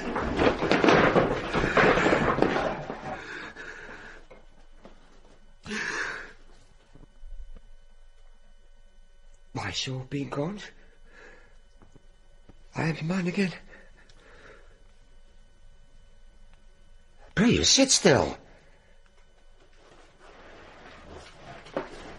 You have displaced the mirth, broke the good meeting with most admired disorder.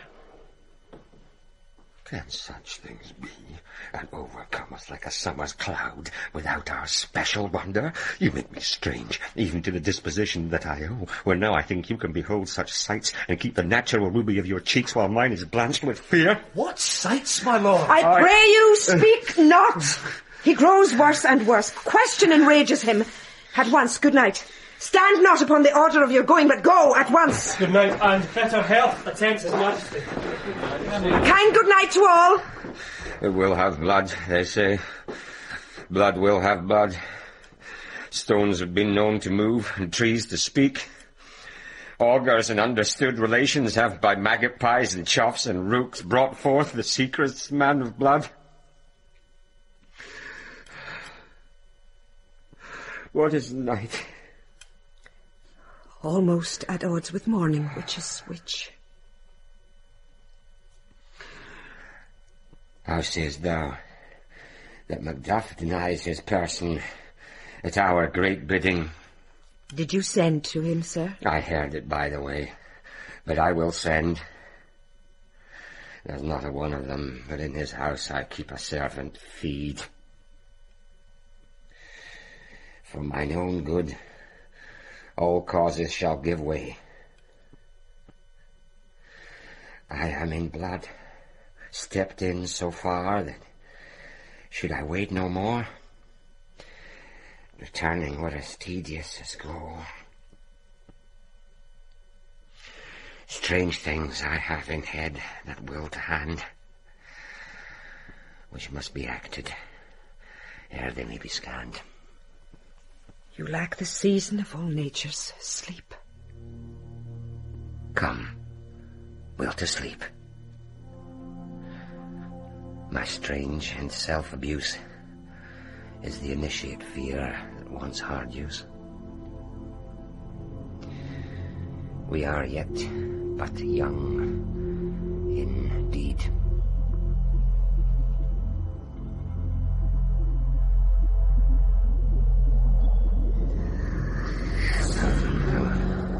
You secret, black and midnight hags, what is't you do? A deed without a name. I conjure you, by that wish you profess, howe'er you come to know it, answer me.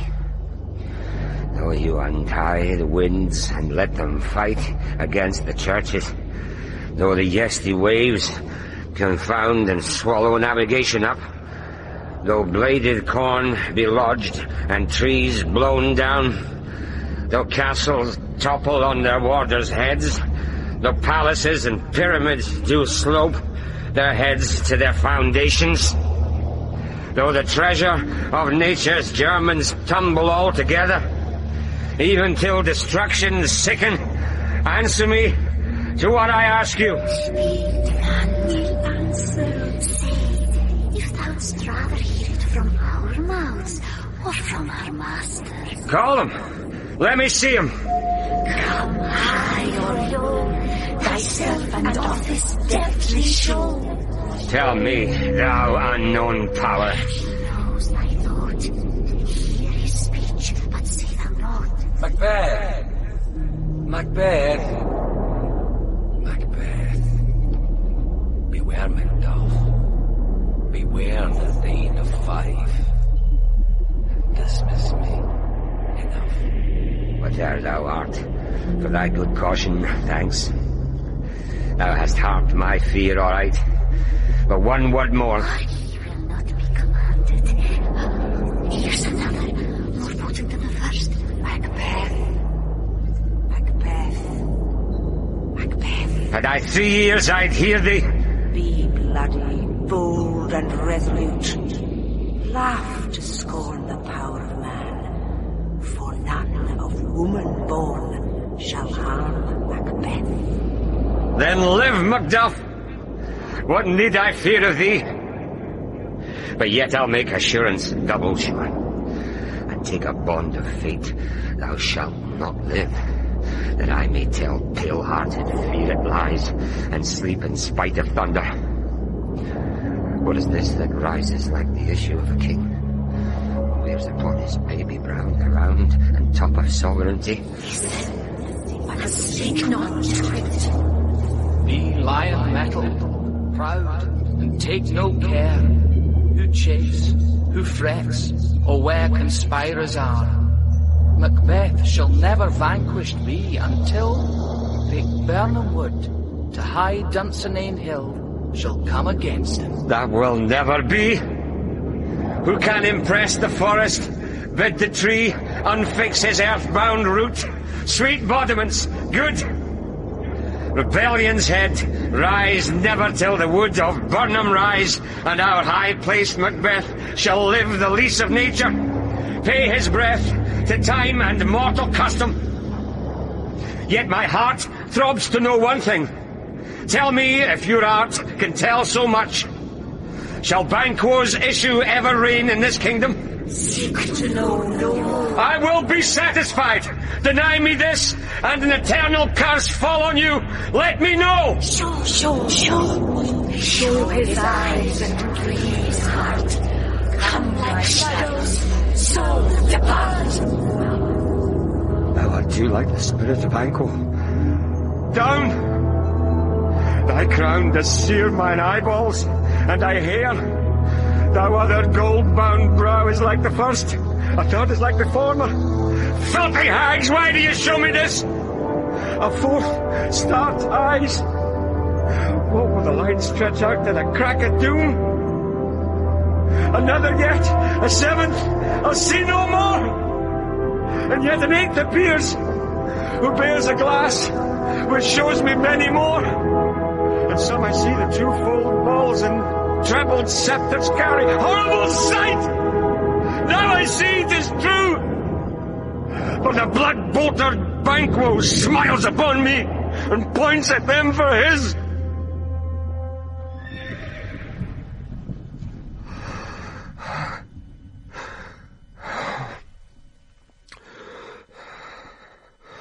Where are they? Gone? At this pernicious hour stand I accursed in the calendar. Come in without there. What's your Grace's will? Saw you the weird sisters? No, my lord. Came they not by you? No, indeed, my lord. Infected be the air whereon they ride, and damned all those that trust them. I did hear the galloping of horse. Who was come by? 'Tis 2 or 3, my lord, that bring you word. Macduff has fled to England. Fled to England? Aye, my good lord.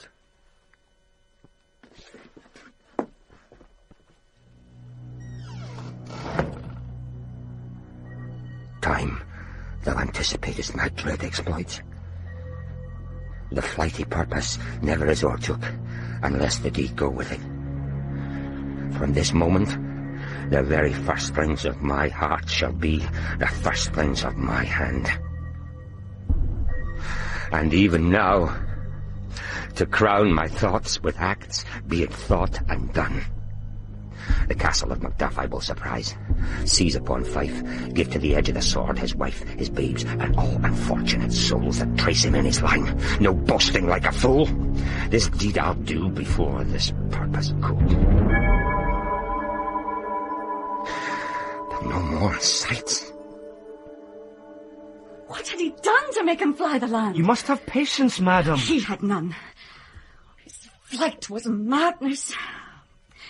When our actions do not, our fears do make us traitors. You know not whether it was his wisdom or his fear. Wisdom.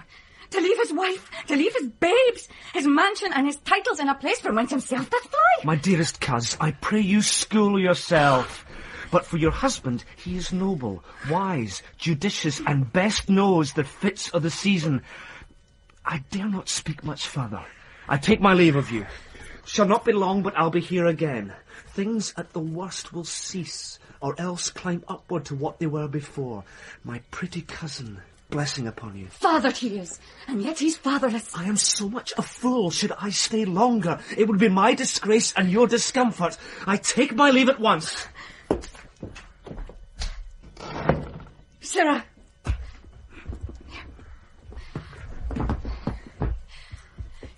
Your father's dead. And what will you do now? How will you live? As birds do, Mother. What with worms and flies? With what I get, I mean, and so do they. Poor bird. Thou'dst never fear the net nor lime, the pitfall nor the gin. Why should I, Mother? Poor birds they are not set for. My father is not dead, for all your sake. Yes, he is dead. How wilt thou do for a father? Nay, how will you do for a husband? Why? I can buy me 20 at any market. Then you buy 'em to sell again. Thou speakst with all thy wit, and yet I've with wit enough for thee. Was my father a traitor, mother? Aye, that he was. What is a traitor? Why, one that swears and lies. And be all traitors that do so? Every one that does so is a traitor, and must be hanged. And must they all be hanged that swear and lie? Every one. Who must hang them? Why, the honest men. Then the liars and swearers are fools. For there are liars and swearers enow to beat the honest men, and hang up them. God help thee, poor monkey. But how wilt thou do for a father, If he were dead, you'd weep for him. If you would not, it were a good sign that I should quickly have a new father. Poor prattler. How thou talkst. Oh! What are these faces? Where is your husband? I hope in no place so unsanctified where such as thou mayest find him. He's a traitor. There lies then, shut your brother! What?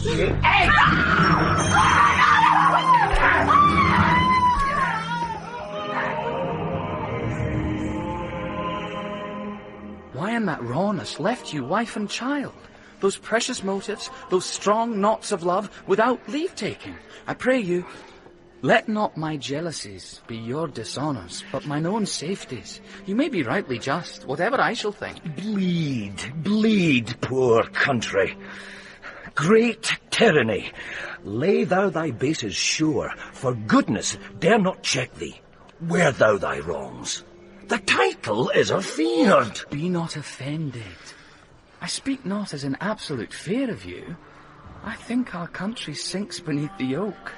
It weeps, it bleeds, and each new day a gash is added to our wounds.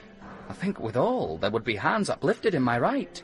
And here from gracious England have I offer of goodly thousands. But for all this, when I shall tread upon the tyrant's head, or wear it on my sword, yet my poor country shall have more vices than it had before, more suffer, and more sundry ways than ever by him that shall succeed.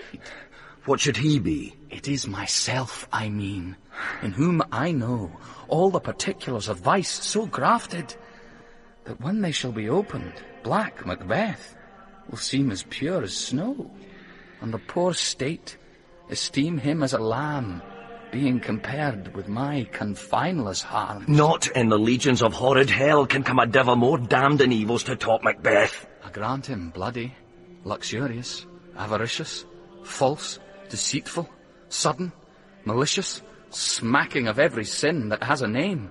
But there's no bottom, none, in my voluptuousness. Your wives, your daughters, your matrons, and your maids could not fill up the cistern of my lust. Boundless intemperance in nature is a tyranny. It hath been the untimely emptying of the happy throne and fall of many kings. But fear not, yet to take upon you what is yours. You may convey your pleasures in a spacious plenty. We have willing dames enough. With this there grows in my most ill-composed affection such a staunchless avarice that were I king, I should cut off the nobles for their lands, desire his jewels and this other's house, and my more having would be as a sauce to make me hunger more. This avarice sticks deeper, grows with more pernicious root than summer seeming lust, and it hath been the sword of our slain kings. Yet do not fear. Scotland hath foisons to fill up your will of your mere own. All these are portable with other graces, Wade. But I have none. Nay, had I power, I should pour the sweet milk of concord into hell, uproar the universal peace, confound all unity on earth. Oh, Scotland, Scotland! Such a one be fit to govern, speak. I am as I have spoken. Fit to govern? No, not to live. Fare thee well. These evils thou repeat'st upon thyself hath banished me from Scotland. Oh, my breast, thy hope ends here. Macduff, this noble passion, child of integrity, hath from my soul wiped the black scruples, reconciled my thoughts to thy good truth, and honour. What I am truly is thine, and my poor country's to command. Whither indeed, before thy here approach, old Seaward with 10,000 warlike men, already at a point, was setting forth. Now, we'll together, and the chance of goodness be like our warranted quarrel. Why are you silent? Such welcome and unwelcome things at once. 'Tis hard to reconcile. See, who comes here? My countryman, but yet I know him not. My ever-gentle cousin! Welcome, Heather! I know him now. Good God, betimes remove the means that makes us strangers. Sir, amen. Stand Scotland where it did. Alas, poor country, almost afraid to know itself. It cannot be called our mother, but our grave. Oh, relation too nice and yet too true. What's the newest grief? That of an hour's age doth hiss the speaker. Each minute teems a new one. How does my wife? Why, well. And all my children? Well, too. The tyrant has not battered at their peace. No, they were well at peace when I did leave him. Be not a niggard of your speech. How goest? When I came hither to transport the tidings which I have heavily borne, there ran a rumour of many worthy fellows that were out, which was to my belief witnessed the rather, for that I saw the tyrant's power afoot. Now is the time of help. Your eye in Scotland would create soldiers, make our women fight to doff their dire distresses. Be it their comfort, we are coming thither. Gracious England hath lent us good seaward and 10,000 men. Would I could answer this comfort with the like, but I have words that will be howled out in the desert air where hearing should not latch them. What concern they? The general cause? Or is it a fee grief due to some single breast? No mind that's honest, but in it shares some woe, though the main part pertains to you alone. If it be mine, keep it not from me. Quick, Neil, let me have it. Let not your ears despise my tongue forever, which shall possess them with the heaviest sound that ever yet they heard. Oh, I guess I did. Your castle is surprised, your wife and babes savagely slaughtered, to relate the manner where, on the quarry of these murdered deer, to add the death of you. Merciful heaven. What, man? Ne'er pull your hat upon your brow. Give sorrow words. The grief that does not speak whispers the o'erfraught heart and bids it break.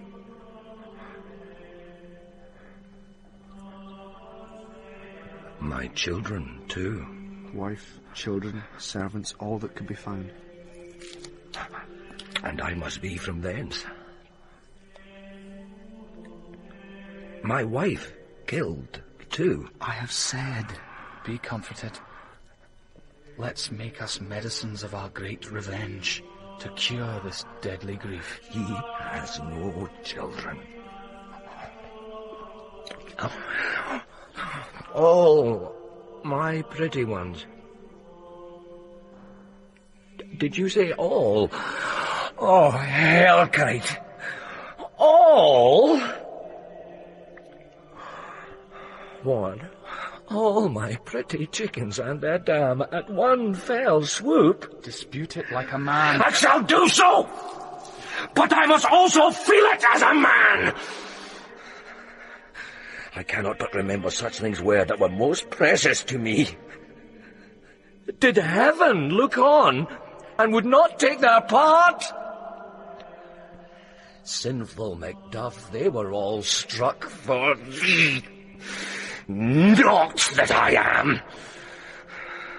Not for their own demerits, but for mine fell slaughter on their souls. Heaven, rest them now. Be this the whetstone of your sword. Let grief convert to anger. Blunt not the heart. Enrage it. Oh, I could play the woman with mine eyes, and braggart with my tongue. But, gentle heavens, cut short all intermission. Front to front, bring thou this fiend of Scotland and myself. Within my sword's length, set him.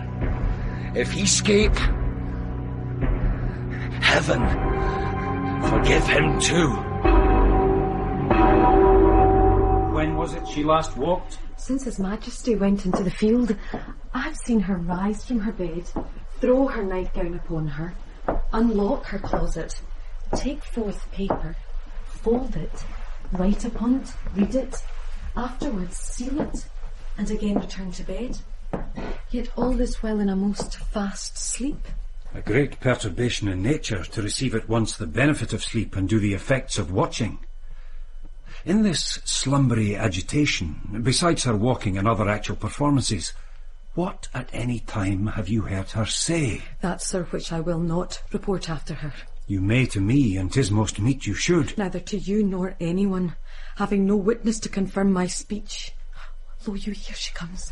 This is her very guise, and upon my life, fast asleep. Observe her. Stand close. How came she by that light? Why, it stood by her. She has light by her continually. 'Tis her command. You see, her eyes are open. Aye, but their sense is shut. What is it she does now? Look how she rubs her hands. It is an accustomed action with her to seem thus, washing her hands. I've known her continue in this a quarter of an hour. Yet here's a spot. Hark, she speaks. I will set down what comes from her to satisfy my remembrance the more strongly. Out. Damn spot. Out, I say. 1, 2. Why then, 'tis time to do it.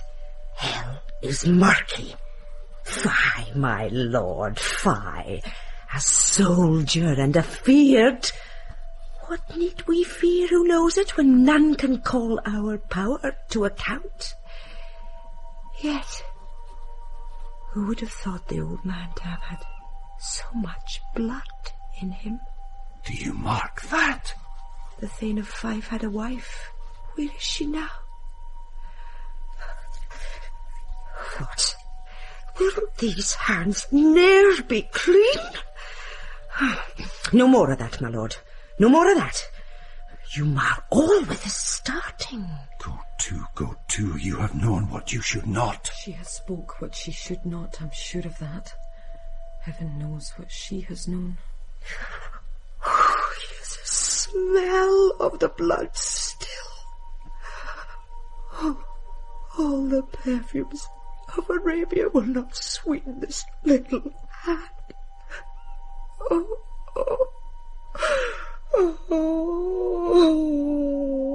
What a sigh is there.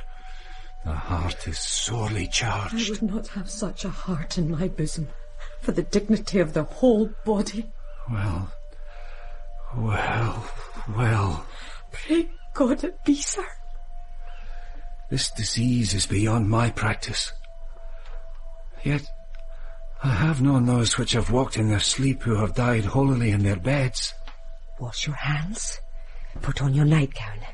Look not so pale. I tell you yet again, Banquo's buried. He cannot come out on's grave. Even so. To bed. To bed. There's knocking at the gate. Come.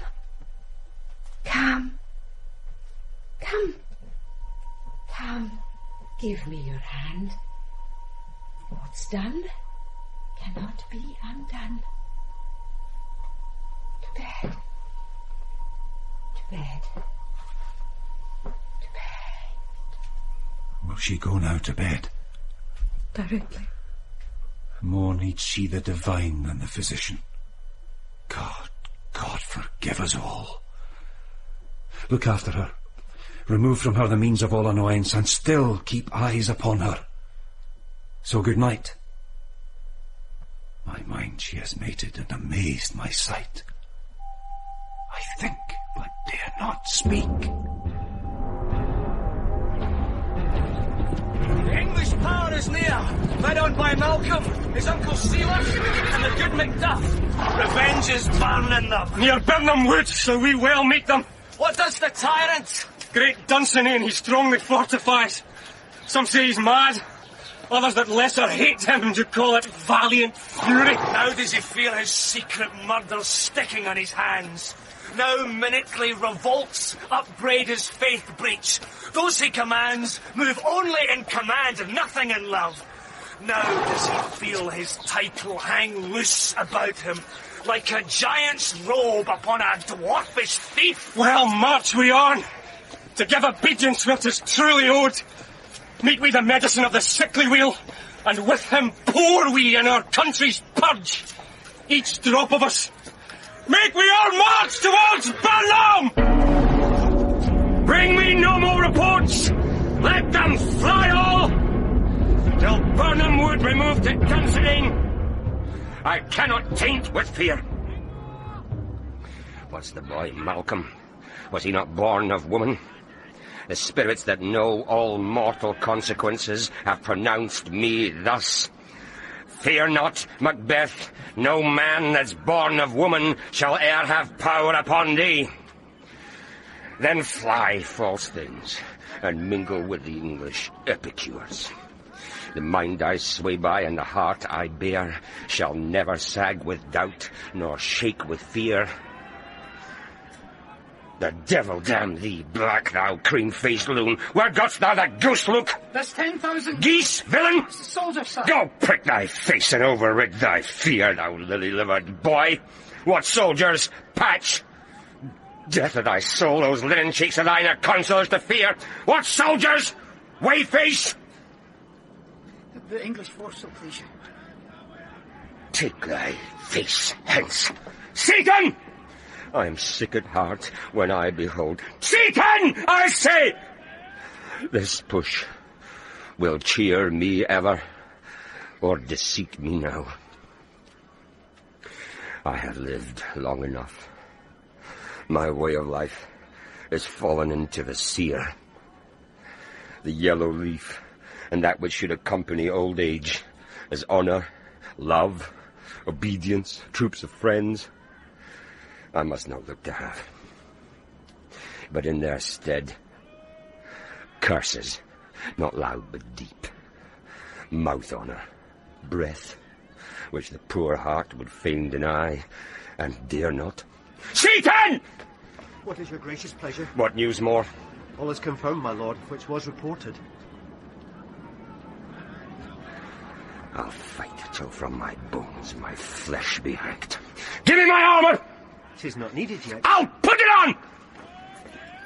Send out more horses! Scare the country round! Hang those that talk of fear! Give me mine armour! How does your patient, doctor? Not so sick, my lord, as she is troubled with thick-coming fancies that keep her from her rest. Cure her of that. Canst thou not minister to a mind diseased? Pluck from the memory a rooted sorrow? Raise out the written troubles of the brain, and with some sweet, oblivious antidote, cleanse the stuffed bosom of that perilous stuff which weighs upon the heart? Herein the patient must minister to himself. Throw physic to the dogs! I'll none of it! Come, put my armour on! Give me my staff! Satan, send out! Doctor, the Thanes fly from me. Come, sir, dispatch! If thou couldst, doctor, cast the water of my land, find her disease, and purge it to a sound and pristine health, I would applaud thee to the very echo that should applaud again. Pull it off, I say! What rhubarb, cyme, or what purgative drug would scour these English hence? Hear'st thou of them? Aye, my good lord. Your royal preparation makes us hear something. Bring it after me!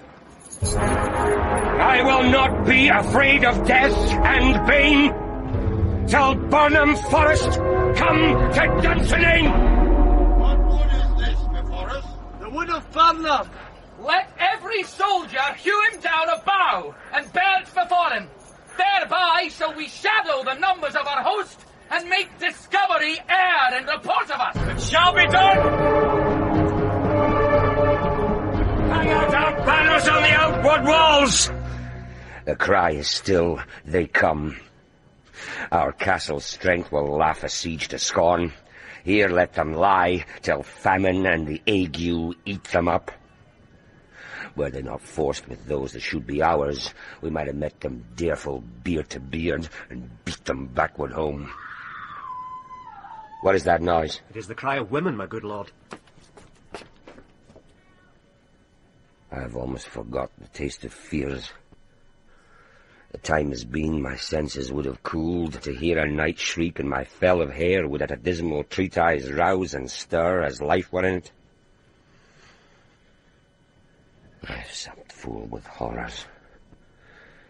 Direness, familiar to my slaughterous thoughts, cannot once start me. Wherefore was that cry? The Queen, my lord, is dead. She should have died hereafter. There would have been a time for such a word. Tomorrow, and tomorrow, and tomorrow creeps in this petty pace from day to day to the last syllable of recorded time. And all our yesterdays have lighted fools the way to dusty death. Out, out, brief candle. Life's but a walking shadow. A poor player that struts and frets his hour upon the stage and then is heard no more. It is a tale told by an idiot, full of sound and fury, signifying nothing. It comes to use thy tongue, thy story quickly. Gracious my lord, I should report that which I say I saw, but know not how to do it. Well, say, sir. As I did stand my watch upon the hill, I looked toward Burnham, and anon methought the wood began to move. Liar and slave! Let me enjoy your wrath if it be not so. Within this 3 mile may you see it coming. I say a moving grove. If thou speak'st false, upon the next tree shalt thou hang alive, till famine claim thee. If thy speech be sooth, I care not that thou dost from me as much. I pull in resolution, and begin to doubt the equivocation of the fiend that lies like truth. Fear not till Burnham wood do come to Dunsinane, and now a wood comes toward Dunsinane. Arm! Arm and out! If this which he avouches does appear, there is nor flying hence, nor tarrying here. I begin to be a-weary of the sun, and wish the estate of the world were now undone. Ring the alarm bell! Blow wind! Come rat! At least we'll die with harness on our back! Now near enough! Your leafy screens throw down, and show like those you are! You, worthy uncle, shall with my cousin, your right noble son, lead our first battle. Worthy Macduff and we shall take upon us what else remains to do, according to our order. Very well. Do we but find the tyrant's power tonight? Let us be beaten if we cannot fight. Make all our trumpets speak. Let them all breath. Those clamorous harbingers of blood and death.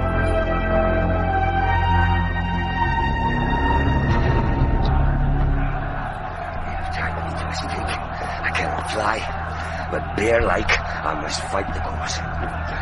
Was he that was not born of woman? Such a one am I to fear or not? What is thy name? Thou be afraid to hear it. No, though thou call'st thyself a hotter name than any is in hell. My name's Macbeth. The devil himself cannot pronounce a title more hateful to mine ear. No, nor more fearful. Thou liest, abhorred tyrant. With my sword, I'll prove the lie thou speakst.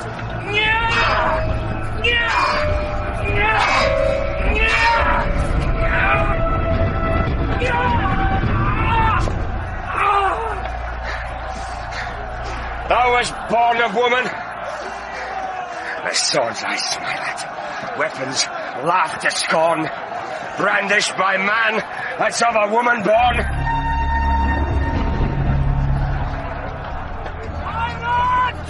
Show thy face! if thou beest slain, and with no stroke of mine, my wife and children's ghosts will haunt me still. Let me find him fortune, and more I beg not.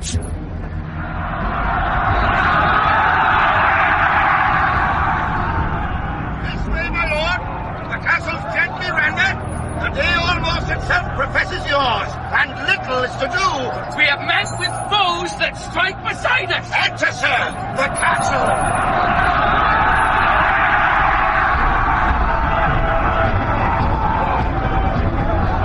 Why should I play the Roman fool and die on mine own sword, whilst I see lives, the gashes do better upon them?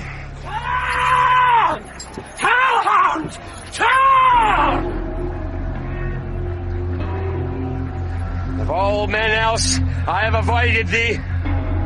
But get thee back. My soul is too much charged with blood of thine already. I have no words. My voice is in my sword. Thou bloody Evelyn, the Thames can give thee.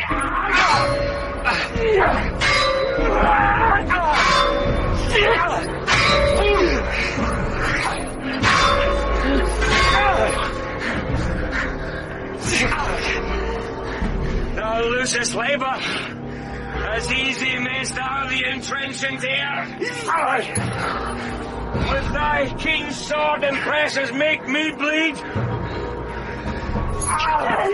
Let fall thy blade on vulnerable crests. I bear a charmed life, which must not yield to one of woman born. Despair thy charm, and let the angel whom thou still hast served tell thee Macduff was from his mother's womb untimely wrecked. Cursed be that tongue that tells me so. For it hath cowed my better part of man, and be these juggling fiends no more believed that palter with us in a double sense, that keep the word of promise to our ear, and break it to our hope. I'll not fight with thee! Then yield thee, coward! And live to be the show and gaze of the time. We'll have thee as our rarer monsters are, painted on a pole, and underwrit, here may you see the tyrant. I will not yield to kiss the ground before young Malcolm's feet, and to be baited with the rebel's curse. Though Burnham would be come to Dunsinane, and thou opposed, being of no woman born, yet I will try the last. Before my body I throw my warlike shield. Lay on, Macduff, and damn be him that first cries, hold!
With thy kingdom's pearl, that speak my salutation in their minds, whose voices I desire aloud with mine.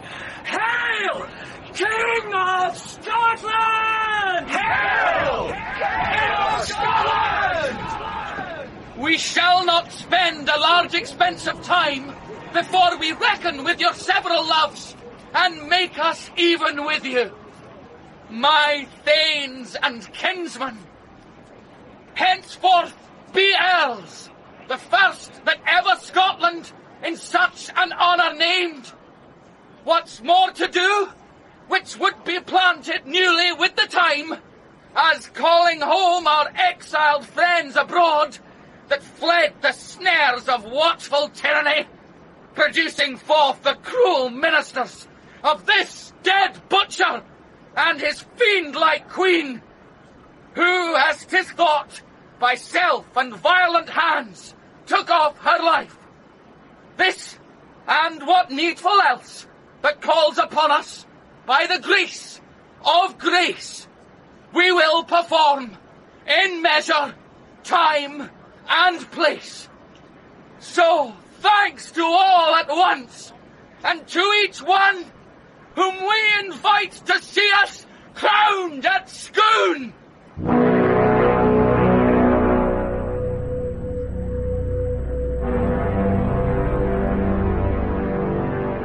In Macbeth by William Shakespeare, the part of Macbeth was played by Ken Stott, and Lady Macbeth by Phyllis Logan. Macduff was Tom Mannion, Banquo, Liam Brennan, Duncan, Hugh Ross, Malcolm, Alan Cox, Lennox, Paul Higgins, and Ross, Alistair Galbraith. Lady Macduff was Tracy Wiles, Seaton, Ian Stewart Robertson, Seward and the first murderer, Gavin Muir, the sergeant and the second murderer, William McBean, and Fleance and young Seward, Stuart Wilkinson. Kenny Ireland was the porter, Graham Crowden, the old man, and Ken Drury, the doctor. Other parts were played by Catherine McGoldrick, Alex Ferns, and Ben MacLeod. The music was composed and created by Dominic Muldowney. Technical presentation was by Rosamond Mason, Keith Graham, and Rachel Horan, and the production assistant was Jocelyn Boxall. Macbeth was adapted for radio and directed by Richard Eyre. The executive producer was Kate Rowland. Macbeth was produced for BBC Radio 3 and is published by BBC Worldwide.